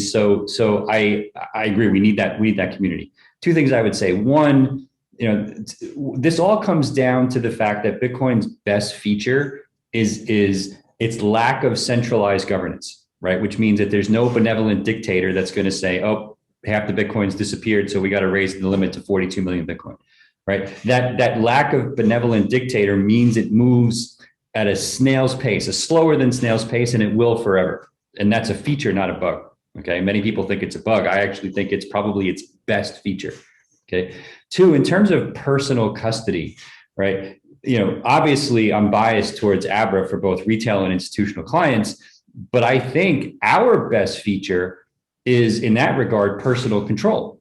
You don't use a service that doesn't let you move the crypto off if you want to, or on when you want to, whether it's Abra or anybody else, right? For most people, ledgers are simply too complicated. The only people I know that successfully do that are very like technically astute, can deal with the nuances of a ledger. Every time I have a degree in computer science, every time I use a ledger, I got to relearn how to use it. It's just not meant, those little tiny displays are not meant for the non-techie, in my humble opinion. But if you are going to trust someone else for what is meant to be a trustless system, then make damn sure you can get out when you want to, as well as easily as you can get in when you want to, and test that. Right? Gary, you're next, Bell. Gary? Yeah, go ahead. First, thank you very much for this morning. It's been very informative. I'd like to hear both of your opinions with regard to U.S. regulators and where we stand right now, in particular with impairment rules with the SEC and also with the IRS, and what some of these activities are, what pressure it's putting on those regulatory agencies such as El Salvador, Japan, and other countries. Yeah, I think it's going to be Bitcoin's legitimized as a digital asset. And I think there's consensus forming everywhere in the world that it's a digital asset. I think that the decision that would be a digital currency is much more controversial. In El Salvador, they designated a currency, but I think most places in the world, it will be designated as an asset, not a currency. You can expect to have it deemed as property or a commodity. You'll have tax rules. You'll pay capital gains tax, short or long term, when you transfer it per any other asset. And I think you can expect AML, KYC regulations around regulated custodians comparable to any other asset. If you're going to hold $1 million worth of stock or $1 million worth of currency or $1 million worth of Bitcoin, you'll probably have the same disclosure obligations. I think the good news is we're past the point where there's a question of whether it would be banned. It's very clear that it won't be banned as property or as an asset as long as you hold it, subject to AML KYC. I think there's a lot of debate back and forth over how much AML KYC there'll be, and there'll be a lot of noise there.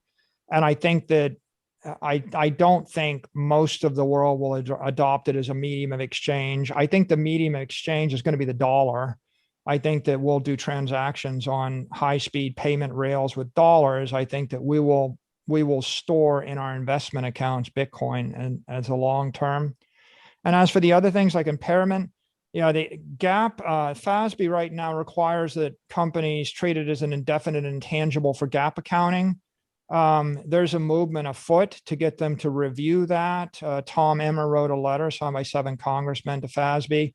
I think we'll see what happens there. Anything could happen. The consensus of I think most people in the industry is that FASB should review it because the last time they really opined on it, they simply took the most conservative treatment because no one was really using it. Yeah. Bill, you want to add anything there? Yeah, a couple of things. I mean, one, I think we have a lot more regulatory clarity than people think. We deal with, users in 100 countries. I meet with central banks all over the world. Most countries, the storage of crypto is dealt with via e-money and money transmission licensing, which implies KYC and AML rules that Michael was alluding to. The SEC does not oversee Bitcoin.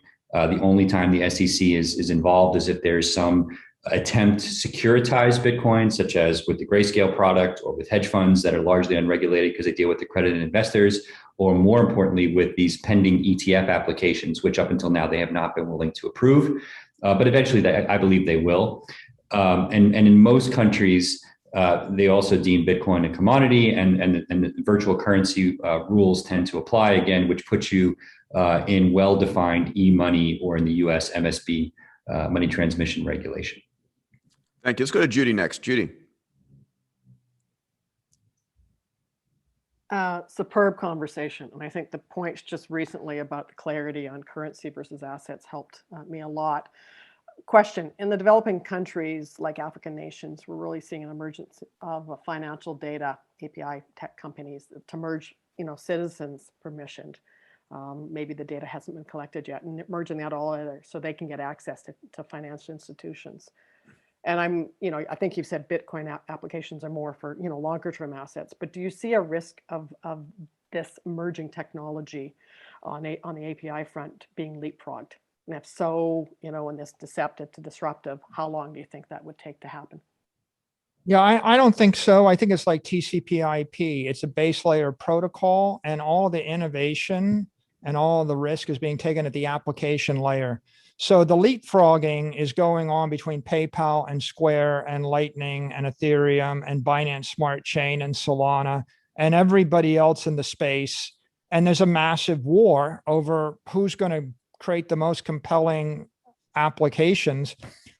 The underlying base layer of Bitcoin would allow if PayPal wanted to settle with Square every 4 hours for $97 million, they can do it with the underlying blockchain. So what you just need is a base layer monetary protocol to allow hundreds of thousands of innovators to do their thing. And they are, right? In Zimbabwe, you'll have a regulated mobile app in Zimbabwe that'll be using the Bitcoin protocol, and they'll be compliant to Zimbabwe. And then the government will change the rule and they will change their app, and they will fail and they will succeed. It'll be a free for all. But I think that the key with Bitcoin is they perfected a digital monetary network for the first time in human history. It wasn't the first try. It was just the first successful one. Now it works. Now everybody has a frame of reference and a protocol, and it's spreading like wildfire. And so, no, I don't think the protocol gets leaked. I think the key is it's like English language. It's, once you have the language, companies come and go, people come and go, governments come and go. The language, it kind of evolves a bit, but it's pretty sticky. Or, when I was a kid, they were trying to switch out the English system for the metric system. That was 50 years ago. That was going to happen presently. It still hasn't happened in the US. I remember that. Check your wall jack and look at the electric power plugs in the US versus Europe and ask yourself, when's that switching? And the answer is the protocol is just incredibly difficult. Is it the best one? No, it's not the best one. Like there's always a theoretical better one, but if a billion people all agree on the protocol and it gets trillions of dollars of monetary energy behind it, it's good enough. We all move forward, and then you bridge the defects at the application layer. Square Cash App will move 1 billion transactions a day for free on the Cash App. You don't like that? Well, then try it in Lightning and then let the market slug it out. But there's a lot in it. Here's the big idea. People should take risk with the application layer. Don't risk all the money on earth by screwing around with the base layer. Right. That's a beautiful way to. If Bill's going to crash his company at Abra, he can do that at his layer, but he shouldn't destroy everybody else's money. Right. So that's the idea behind the protocol. That's why I'll try to do neither. Yeah, I was going to put that. I'm sure you'll do neither. Yeah. Thank you. And I'm from Canada, where we're still a mix of metric and imperial. Yeah. Right. Yeah. Let me go to Guillermo, but before, let me just inject one thing that I don't know the right place to put it, but we'll use this webinar as a point in time to say we're going to accept Bitcoin for A360 memberships. So I just want to plug that out there. It's time that we start using this as a medium of exchange as well. Guillermo. Thank you, Peter. Amazing session. Hi, Bill. Hi, Michael. Two quick questions. One is about DeFi. We have seen, like in this 50% drop, DeFi projects have performed pretty good. So how are those projects that are giving 130% a year, like PancakeSwap or Cake, against other staking options? So how trustable they are based on the amount of APY that they are offering? That's the first question. And Sure. Second, which would be two stocks that could correlate with Bitcoin for people that have to do collaterals or stuff like that, that the banks are not accepting Bitcoin assets as collateral, but you have to put it, just for not to put it on a bank account, you have to put it on the stock market, maybe for looking at your money performing as it's there as a collateral. And Bill, when you're addressing DeFi, can you take a second and just, for those who don't know, give us a simple explanation? If you're Sure, I'll pump Michael some more and say, hey, if you want exposure to Bitcoin right now, MicroStrategy stock may be your best bet. I was gonna put that. I don't know if Michael's allowed to say that. MSTR. So I'll say it for him. MSTR, and alternatively, of course, you can buy the Grayscale trust, which might actually not be a bad time since I think it's still trading at a discount. And they have an ETF application pending, but I have no, Michael and I are not involved in each other's companies directly. So I'm okay, I think, in saying that on the stock question. On the DeFi question, decentralized finance is an attempt to use effectively what are called smart contracts to replicate aspects of the traditional centralized banking system. And the question that I think Guillermo was asking was related specifically to contracts that are used to generate yield, meaning you put into a contract a certain amount of an asset like Ethereum or a dollar stablecoin, and you get out more than what you put in. How is that happening? Okay, so the simple answer is the most important reason that's happening is that these protocols are creating their own new tokens, like Cake, like Pancake, and they're actually paying you in those new tokens, which are usually, in the case of the bigger ones, liquid right away, so that you can change it from their smaller Agave or Pancake token into something like a stablecoin. So you're not going to take long-term risk in holding some other token. Okay. The challenge with DeFi, and this is why I tell people to tread very carefully, especially if you're not a technologist, okay, is that when you create a smart contract on these systems, and you put that contract out there that promises this yield, if there's a bug in that code, okay, that bug by definition is now a feature because you can't change it. You can create a new contract, but any money that's sitting in the old contract that you can't get out, could be stuck forever. So tread very carefully. And I would always only use DeFi systems in very small amounts initially. Look up, code audits.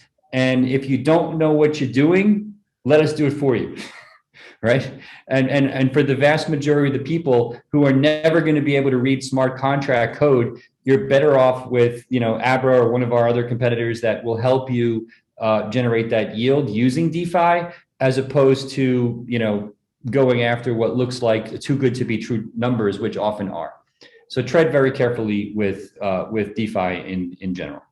Yeah, my take on the space is Bitcoin is just a base layer asset, and you can build applications in central and traditional banks like a JP Morgan or a Morgan Stanley. They can actually become banks in this area. They're not right now, but they will eventually enter. You'll see companies like Square and PayPal, they're getting in the business. They're another way to bank it. You'll see, you see with Abra and you see with BlockFi and those types, you see companies that are either giving you loans or giving you yield against Bitcoin. All of those are part of the emergent Bitcoin banking industry. It's early days. It's the first decade. And so it's very early. I mean, Genesis and NYDIG are commercial and forms of Bitcoin banks. On the DeFi side, in the crypto world, they have constructed their own surrogates or their own model of banking, and they do it with decentralized systems, and they're all competing, right? People will say the only way to generate yield is with DeFi. Well, not really. You can generate yield in CeFi or DeFi. Right. It just comes down to how you want to do it. If you don't own a bank, and if you don't have capital, then maybe you want to create your own bank in cyberspace and you go the crypto route. And if you're Fidelity, you could go the other route. I think the market will determine those. If you're investing in any of the other cryptos, you're investing in a crypto venture. At best, it's an investment like in a stock. At worst, it's an investment like a venture capital investment. And the risk and the complexity, is much higher by orders of magnitude. So if you're a professional and that's what you do for a living, then maybe you should play in that space. I wouldn't tell my sister or my brother if they needed a loan against Bitcoin or yield against Bitcoin to go do that. I would say go to Abra or go to BlockFi or go to some, and if they're hyper conservative, I would say just own Bitcoin and wait a year and or wait 2 years until everybody's old and proven in the space, and then at some point creep into some of the more interesting opportunities. Yeah. Everybody's got to decide their risk tolerance. Yeah. Right. You know, I'd probably just one comment. I would maybe take a little contrarian perspective over what you'll probably hear in the marketplace. And that is, I actually predict that you're going to see a lot of DeFi applications built on Bitcoin eventually.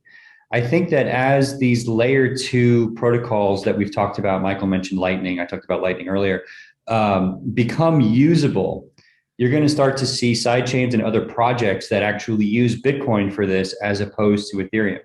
It hasn't happened yet because it's too expensive for small dollar applications, but I predict it's coming. And I think it's going to be super exciting to see some of these banking applications run directly on Bitcoin. And if I could piggyback on that, I think there's one important point to make about durability, integrity, and stability over long periods of time. The reason that Bitcoin is a stable network is because it's staked with energy capital. You need a volcano or a nuclear reactor or a wind farm to run it. It's staked with political capital. You need a nation state or a governor or a mayor to endorse it to let you run the Bitcoin mine. It's staked with technical capital. You need to buy hundreds of millions of dollars of hardware to run your Bitcoin miners. It's staked with energy, engineering capital and human capital. You have to build these Bitcoin mining centers, and it takes years to do it, and they're complicated. And it's staked with time. It takes 4 years or 3 years to set this up, and it's staked with financial capital from Wall Street, like US dollars. Bitcoin miners are raising hundreds of millions of dollars to build Bitcoin mines. So Bitcoin itself is sitting on a pyramid, and underneath Bitcoin is US dollars and people capital and political capital from everywhere in the world and a lot of time. And so that's what makes Bitcoin stable. What makes Lightning stable is Bitcoin stakes Lightning. You know, the reason Ethereum is somewhat stable is the Ethereum network has proof of work, and it took them a long time to get there. But if I create Michael Saylor coin tomorrow, and then I stake my network with my own yo-yo coin, then I created funny money, and I gave myself funny security, and it becomes a marketing exercise.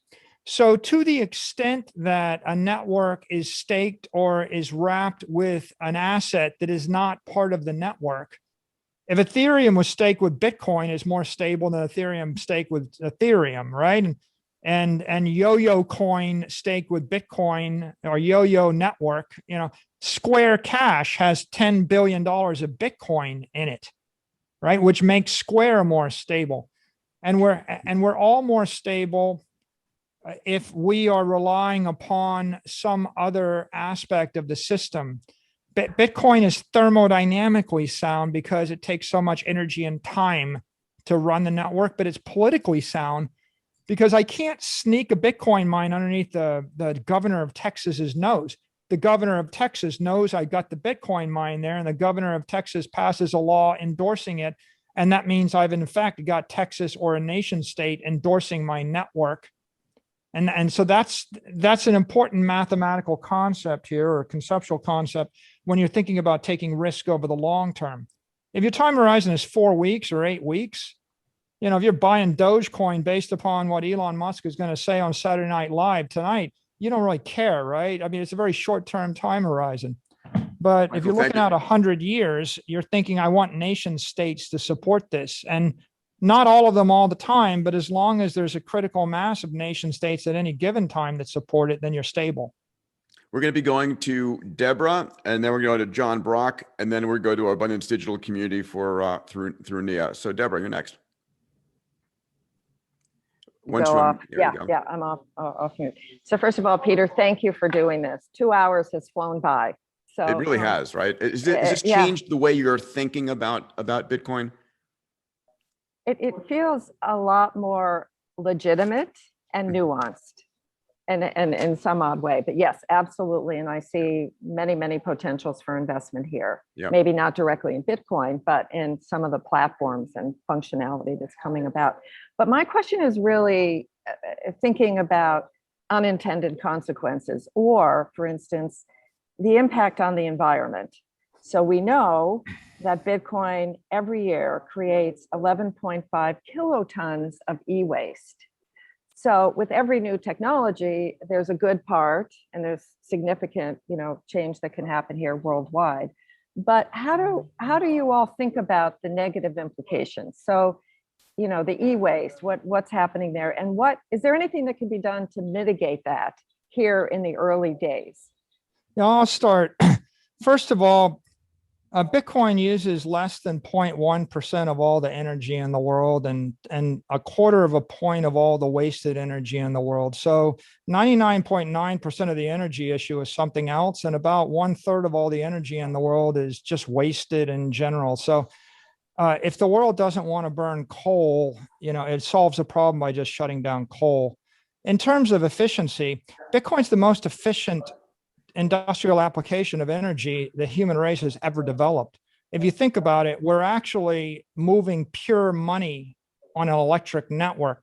So in terms of comparison, $1 in Bitcoin energy creates $200 in value. $1 in Google energy creates $10 in value because they're just moving commodity information. $1 in the S&P 500, if you look at every single company, generates $4 in value. And $1 of energy put into American Airlines generates 40 cents in value. So if you're looking at real energy eaters, it's airlines. And if you want to see, industries that consume energy, it's planes, trains, automobiles, heating, air conditioning. In fact, I think somebody had calculated that clothes dryers clothes dryers in the United States use more energy than Bitcoin. So do Christmas tree lights. So I think Elon did a disservice by pulling this conversation into the mainstream, right? One of the things that Tim Draper tweeted, which I love, is, have you ever looked at the amount of energy used by fiat money, by the legal system, by Wall Street, by all of those systems are probably orders of magnitude more wasted money than Bitcoin is. Yeah, some other points. Bitcoin is the highest value use of energy on Earth. The latest Bitcoin miners generate about 40 cents a kilowatt hour in revenue. The typical industrial company in the Western world would pay 10 cents a kilowatt hour in revenue. So if you have a volcano in El Salvador, you can monetize it at 40 cents a kilowatt hour.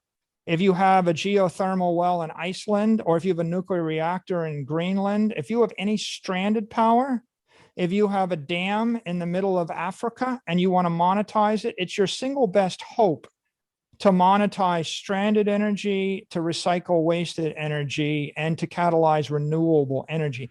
So it's more of a solution to the problem than it is any kind of problem.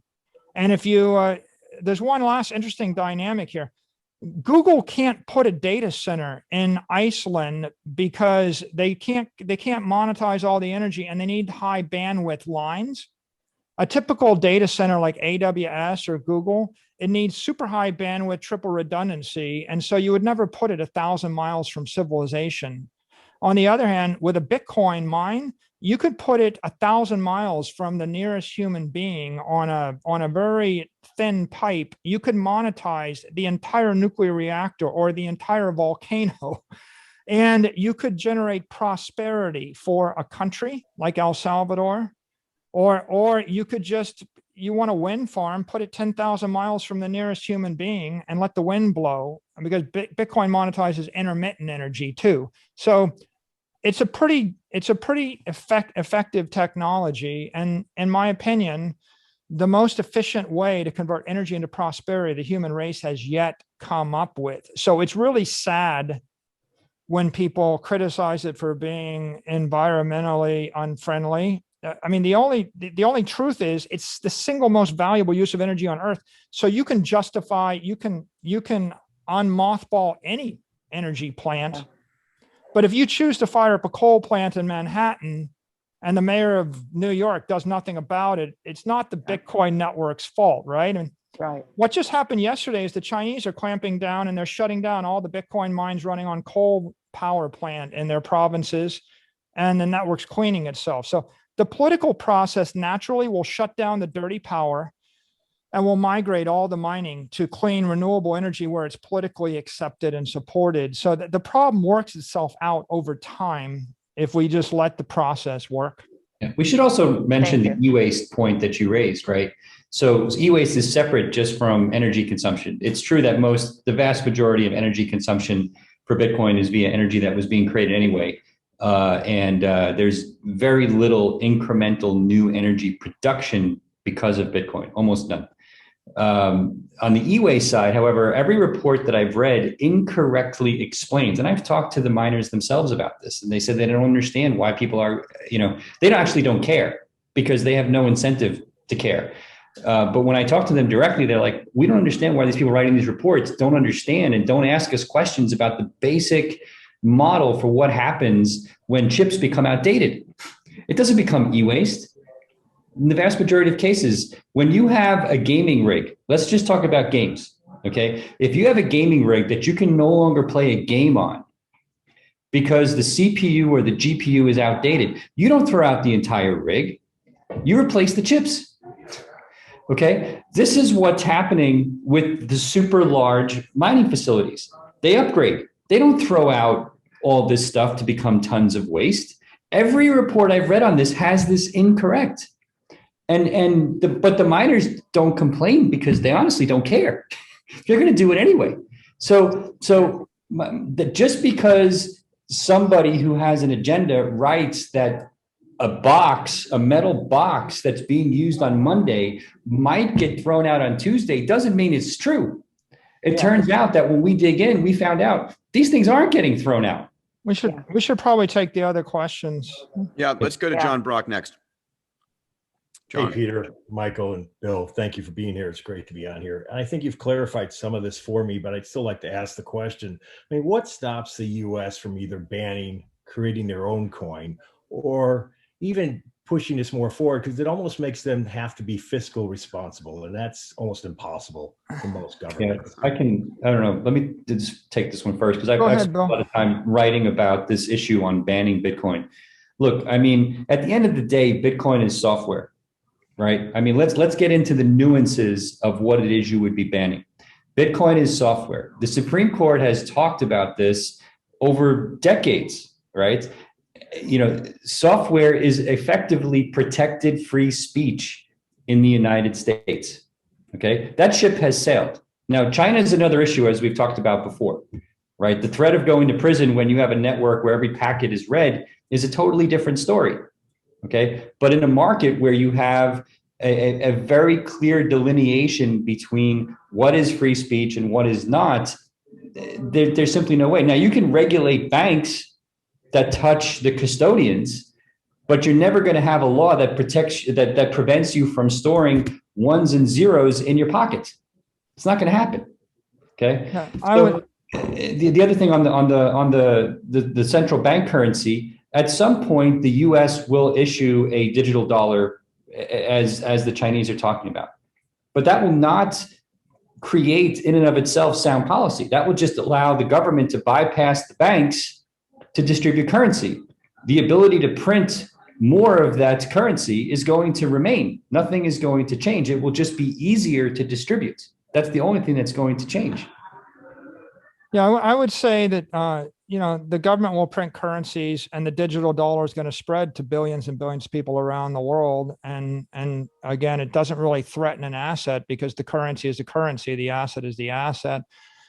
And there's not a single politician that I can't find anybody on record, by the way. It's not illegal to own Bitcoin in China. Bitcoin is not banned in China. What's banned in China is the conversion of Bitcoin on the fiat exchanges. It's not even illegal to do Bitcoin mining in China. They're doing Bitcoin mining in China. They just don't want people to do Bitcoin mining on dirty coal or to steal the energy. So unregulated mining and unregulated uses of the asset are banned. Otherwise, in every place in the world where people talk about bans or clampdowns, it's legal to own the asset. And it's legal to own the asset in the U.S. And if you look at central banks, Jerome Powell, Christine Lagarde, the deputy governor of the Bank of China, and Mark Carney, the head of the Bank of England, have all stated on the record it's an asset. And if you want to really understand where the regulatory environment's going, if you go on YouTube and you Google blockchain and money, you'll find 30 hours of lectures by Gary Gensler, who's the current head of the SEC. I listened to all 30 hours, every minute of every 30 hours. 3 million people started the lectures. 30,000 people finished the lectures. Most people don't actually bother to figure out what he said. He said it all before he was put in charge of the SEC. The summary is Bitcoin's a digital asset. It needs to be regulated for the benefit of the world, but we don't want to over-regulate it such that we would eliminate, the 21st century fintech economy from forming. And that seems to be the consensus here. Like the government doesn't seem to show any interest in wanting to shut it down. All they want to do is make sure you pay taxes on it, and you abide by anti-money laundering laws and know your customer laws. Before we go to our digital members, one more of our patrons, Patricia, please. After you unmute yourself. There we go. Hi, how are you? Thank you, Peter, and thank you, Michael and Bill. I'm in construction, so my question is, with regards to the $3 trillion this current administration is about to release into the economy, some of it is going to be in infrastructure. Considering the length of time these projects take and the inflation that we're facing, or it's happening, what is the likelihood the government, the federal government, will use Bitcoin or allow us to receive funds, get paid in Bitcoin? How do you see that conversation? Is it ever happening soon? I don't know that the U.S. government will get involved in that. I think that's a free decision amongst vendors and employees to decide how they'll act. I think Bitcoin is an asset, so getting paid in Bitcoin is like getting paid in shares of Apple stock. So I think that I would say if you got paid, you should convert your money into Apple stock if you like Apple, or convert your money to Bitcoin. But the tax regime in the U.S. it's a taxable accounting event every time you transfer Bitcoin. So generally, I think the unit of account, the medium exchange, will be the dollar, and then I think every individual corporation, individual, make their own decision about how much Bitcoin they hold. Yeah, it's where do you hold your excess cash, and what treasury, and how do you do it? And it's going back to the beginning of the conversation, what Michael said, if we're truly facing a 21% inflation rate, holding cash on your balance sheet is not a smart economic move. Yeah. Right. The concern is that if a project takes 4 years and you agree to an amount, in US dollars, the project takes this long, material price increase, that's the way I think about it. Yeah, you get a dilemma. Yeah. If you sign a long-term contract to deliver at a fixed price, and if the cost of your materials is going up, well, like look at lumber, right, which jumped. That is the inefficiency of inflation. Inflation creates uncertainty into the future, which makes it very difficult for vendors and companies to manage their operations. And that is why Wall Street is advantaged over Main Street. In Wall Street, you've got 8 people that hold $10 billion in assets, and the assets go up in value. In Main Street, you have 80,000 people doing lots of work, and their costs are going up, and they're locked into contracts and relationships, and inflation wreaks havoc with Main Street, but it benefits Wall Street. And if you don't have lots of assets on your balance sheet, then the havoc, outweighs the benefit, and it is what it is. Unfair, but it is what it is. Yeah, and there's a risk you're going to take in the short term if you convert to Bitcoin, right? So as I take Bitcoin for A360 memberships and so forth, that's a risk I'm going to take. But it's how do you help move the mindset? Because one of the things, Michael, you said, another thing that we're staking Bitcoin on is global mindset. It's people's acceptance of this. Yeah. It's a network. By the way, Bitcoin is a brand, and a lot of times people say, well, Bitcoin, what's it backed by? Well, what's Coca-Cola backed by? If you can walk into 1 million restaurants around the world, order a Coca-Cola, drink it, and it won't kill you, and they'll smile and bring you one, that's a very powerful brand. And if you know that you can accept Bitcoin or pay Bitcoin or hold Bitcoin, and you know what it means, that's a powerful brand. People underestimate the power of that brand. It is really critical, and it creates this powerful network effect. And, displacing Bitcoin is like displacing Coca-Cola. It's like, isn't there something better than Coca-Cola? Yeah, sure there is. What's the name? I try to go into a restaurant and order anything other than Coke Zero tastes better than Coca-Cola. I have failed 100 times to order a Coke Zero in a restaurant. They're always like, you wanted a Diet Coke? It's like, it's only 10 years late and you still haven't upgraded to Coke Zero, 10 years. And the answer is, yeah, that's the network effect. Like, and it plays into money too, right? Agreed.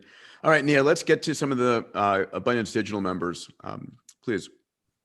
Great. So 2 related questions from Lena and Rick. What other tools or supporting technologies for crypto should be on our radar for future investment, aka skating to where the puck is going? And Rick asked, what is the best online website resources for learning about and following crypto news, and what websites do you follow? Michael. I'm not going to give you any investment ideas for crypto, because I think there's 10,000 private companies and 1,000 public companies, and it's managing your own risk, and so I don't have any opinions there. With regard to websites, hope.com is our website. We posted a lot of stuff about Bitcoin on it, and we also have on hope.com a collection of all the Bitcoin podcasts, all the Bitcoin leaders, all the Bitcoin websites that we found. And so if you just remember Bitcoin is Hope and go there, it'll direct you to a bunch of other resources. And so that's the first place I'd start. Bill, you have any suggestions? Yeah, I mean, we have a ton of content. So we publish videos generic on how Bitcoin works, how the other cryptocurrencies work, how our app works. We actually link to third-party apps on occasion. So Abra.com has a ton of content. Actually, we have links to even Hope on our website as well. So that's another place you can go for sure. Nia, what do you have next?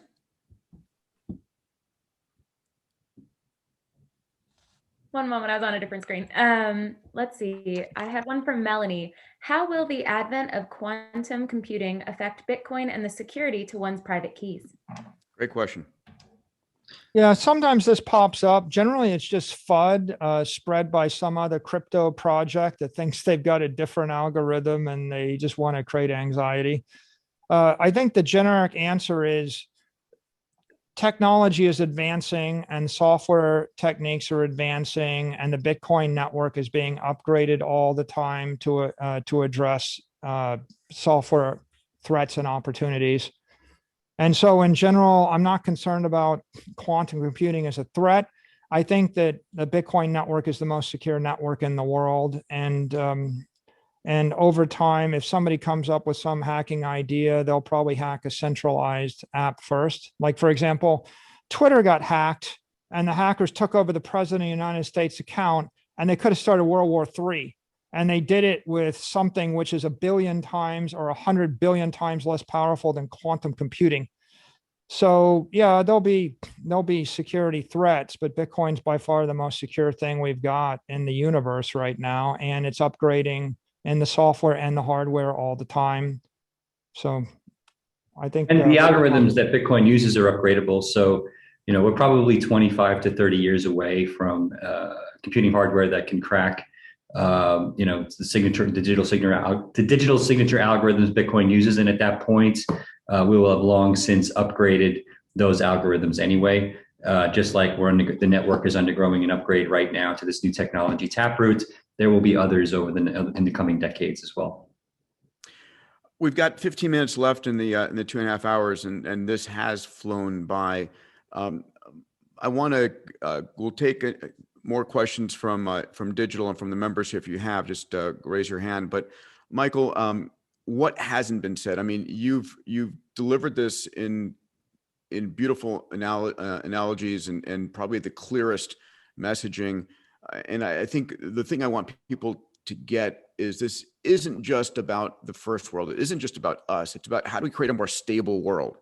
right? When we're looking at uplifting every man, woman, and child on the planet, they're going to be trillionaires living forever on Mars. That's great. But how do we give every man, woman, and child access to an economic system, as well as a health and educational system? And Bitcoin as an underlying layer is fundamental in global security and our futures. I mean, I can't stress that enough. If you want stability, you want people not revolting and starving in the streets. Yeah, I think the things I haven't said that are probably important. One, Bitcoin is a bank in cyberspace offering a global, affordable, safe, simple savings account for everybody, for billions of people that either can't run their own hedge fund or choose not to. It's just a bank in cyberspace, and it's the first engineered monetary network in the history of the human race. And the significance of a monetary system is the monetary system is backhauling the energy of the economy. When I give you goods or services or property, if we want the economy to work, you have to trade me back the monetary energy. And every civilization is based upon harnessing energy, and generally every civilization needed to have an effective monetary system. If I want to crash the civilization, I crash the money, because the money is what allows humanity to cooperate. So for the first time in the history of the world, we have a protocol that lets 8 billion people on the planet with a mobile device or any device take personal custody of their own life force, which life force equals money, equals monetary energy, equals assets, equals life savings, right? They can take personal custody of their life energy in the form of a digital asset. And that protocol allows 100 million companies to spin up websites and applications that all trade with each other across regulatory jurisdictions, across space, and across time. And the magic of this is it's not just moving $1 billion 10,000 miles. It's moving $1 billion 10,000 days away. Bitcoin is elemental to the civilization in the same way that steel or electricity or fire or aluminum is elemental to the civilization. No steel and no buildings. Every building is maxed out at 6 stories in the masonry world, and then it goes to 100 with steel. No aluminum, no airplanes. And Pete knows this better than anybody. No fire, no humanity, no electricity, no nothing. And so we invented the equivalent of a crypto steel. And what it means is I can create an organization that could last 100 years, and I can power it with an asset that will last 100 years. And generally, humanity hasn't had a long duration power source. So when you think about it like that, like the Rockefeller Foundation had conventional assets and boards of directors to stay rich and stay effective for 100 years, or the Hughes Institute. But the average person, they can't endow something that would last 100 years or 500 years. And Bitcoin is the first thing we ever came up with that has the ability to convey monetary energy across time and space and across political jurisdiction with no energy loss. And in that way, call it a battery that doesn't leak, or call it a canister of compressed air without a leak in it. And next time somebody tells you that inflation is critical, I want you to imagine someone saying, I really need a hole in your balloon, a hole in the ship, or a hole in the battery, or a short circuit in your... Here's the beauty. Everybody in economics thinks you need inflation, and there's not a single engineering discipline or a single machine that was ever built in the history of engineering that worked with inflation. And so the application of conservation of energy to human action and human economics, that is the singularity that is the Bitcoin that is going on right now. And that's, I think, why Pete is interested in this and excited about it. And that's why I see it as the most important thing in my life.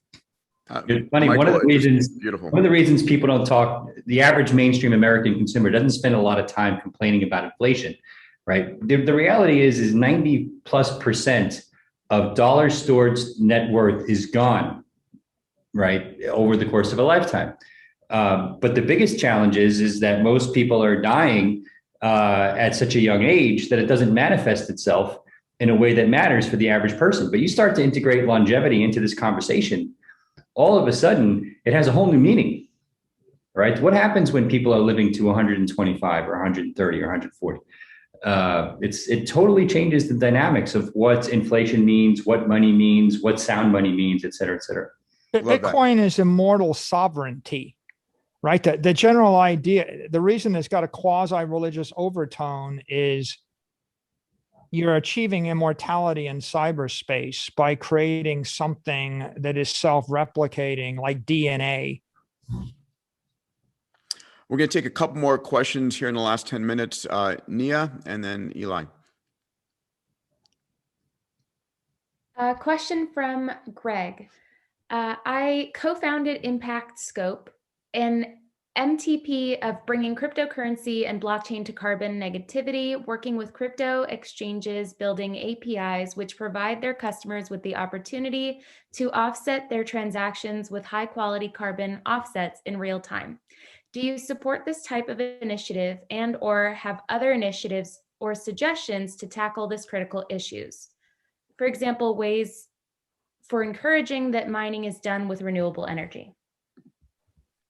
I think mining is already the cleanest industry in the world. I think Bitcoin mining uses more renewable energy and more wasted energy than any other industry on earth. And I think people are only now just starting to realize it. I support anything that anybody does that they are doing in pursuit of a better world. Eli, and then Jason Beckerman, if you want to ask, you have a couple of questions in the chat here. I'll invite you to ask those. Eli? Great. Thanks, Peter. For Michael and Bill, what approaches have you found to be effective on a personal level in shifting mindset, or at least encourage consideration regarding the spreading of the power of Bitcoin in the effort to help and drive adoption? So your friends and family members that just kind of want to get a handle of it. I think it helps to get out of your own frame of reference. So if you go study what happened in Argentina or Venezuela or Zimbabwe, or you go to any country outside the US and Africa and you study their economic system, go Google Argentine currency devaluations. It will be a very long article, with about 20 of them, and then just read it and then imagine that in the US, and that gives you empathy.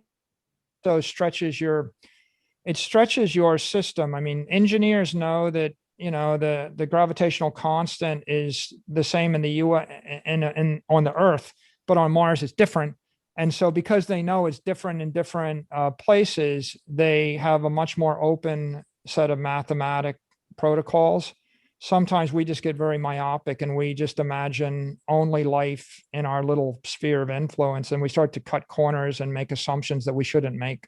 We're also, our mindsets are very short, right? We're only remembering what's happened in the last even weeks, months, and we sort of glorify the past. We forget how challenging and difficult it was. It's partly just the wiring of the human brain that's local and linear in that regard. Nia, did you want to ask a question? But Jason Beckerman, do you want to ask first? Yeah, thank you very much, Peter, for putting this on. And Michael and Bill, thanks for taking the time today. A huge fan, Michael. So I've been in Bitcoin since 2012. This is my third cycle and roller coaster that happens every time. We've talked a lot about the power of what could happen over the next, 50, 100 years. In your mind, from an engineering perspective, what do you think the biggest risk factor to the Bitcoin network is over that time period? I mean, the only legitimate risk that's material, I could say, is just a black swan, an unknown, because if you're humble, you can't dismiss the fact there's something you don't know that might be a material threat. But I think that the most likely turbulence just comes from FUD. The Chinese mine too much Bitcoin, crash. The Chinese aren't going to mine Bitcoin, crash. The FBI can't trace it, crash. The FBI traced it, crash. The IRS will ban it, crash. Oh, the IRS says I can keep it, but I got to pay taxes on it, crash.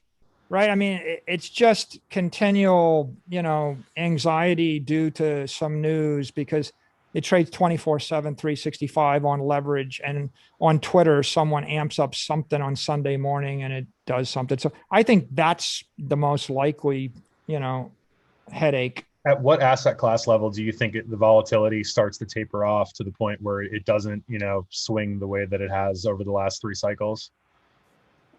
10 trillion, maybe. Yeah. Bill, do you agree with that?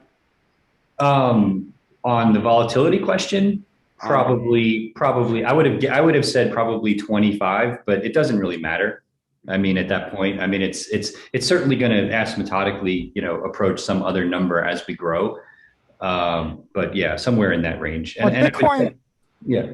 Sorry, Bitcoiners would say Bitcoin is truth, and it's giving you true price discovery, and it's the price discovery 27,365 everywhere on Earth, and so sort of by definition, the prices are going to be a little bit more volatile or a lot more volatile because there's freedom, and there's transparency, and there's truth. The freedom being somebody wants to bet 2,000 to 1 leverage on Saturday morning for a minute, they have the freedom to do it, right? Yeah.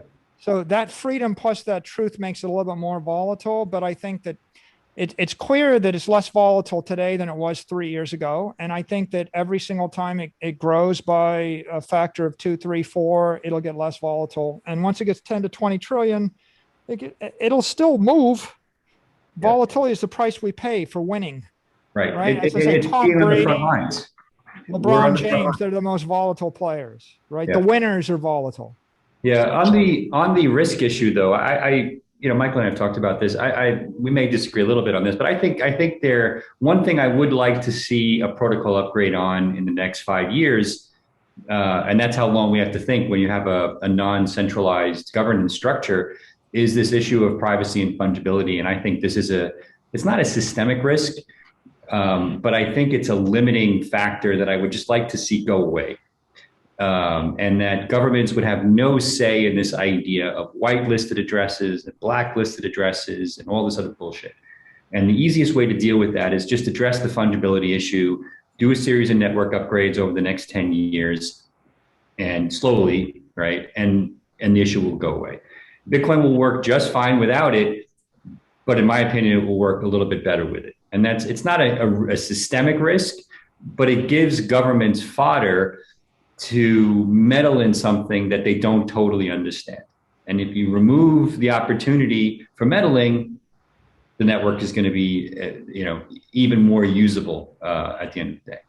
I'm going to end our conversation on this question from Jason English, who asks, how can we as bullish supporters of Bitcoin help use our companies to promote the Bitcoin story? And Michael, you've done that. Others have. I'm going to be doing that. But can you address that, both of you? Yeah. Well, my answer is every company on Earth can do one simple thing, which is put Bitcoin on their balance sheet, right? Adopt Bitcoin as a treasury asset, either 10%, 20%, 50%, 100%, some amount as a treasury asset. That's easy. One person can do it in a matter of a day. A more complicated thing you can do is some companies can build Bitcoin into their product or their service, like Square, like PayPal, like Fidelity, like Grayscale. If you're an insurance company, a bank, a fund company, a tech company, a device company, you may be able to build the protocol into your service or product. If so, that could be good for you. Square sold $3.5 billion worth of Bitcoin last quarter, right? It could be good, but I think that comes down to what your P&L is. And so that's my quick answer to that. And I'll just make one plug for Bill and Abra here. I've gone to my service, people who provide me services, and I say, open an Abra account and I'll pay you in Bitcoin, right? Just in terms of getting that kind of mindset going. Bill, you want to add something here? Yeah, I mean, look, we're onboarding institutional customers every day now. Companies are coming to us, mid-sized companies are coming to us and saying, hey, we love your dollar high yield product, but we would also like to start to put a small amount of our long-term holdings into crypto, Bitcoin or a little bit of Ethereum. And can you explain to us what the risks are, how does it work? Should we dollar cost average as a company, or should we go all in? And so, we'll spend time with people to explain our perspective on doing that. But that's by far the best thing that companies can do today to support the ecosystem. I mean, accepting Bitcoin as payment is fine. I think the way Elon did it, I probably wouldn't have done it at that scale. But the more important thing that you can do when you're dealing with the digital gold narrative is to accept it as digital gold and use it as digital gold, which is long-term holdings. Yeah. So, Michael, Bill, thank you guys. Thank you for your time, for your generosity. Michael, you've got one of the clearest, strongest messages around Bitcoin is abundance in the world. And it's a message I'm super excited for us to be sharing here today. Bill, thank you for your work. To give it up for Michael and Bill. Thanks for having us, Peter. Yeah, thank you so guys. much. Great to see you And guys. thanks for everybody for indulging us for this last few hours. It's awesome. Awesome. Woohoo! All right. Thank you all. It's been awesome. Thank you, everybody. Thanks for hosting. Thank you.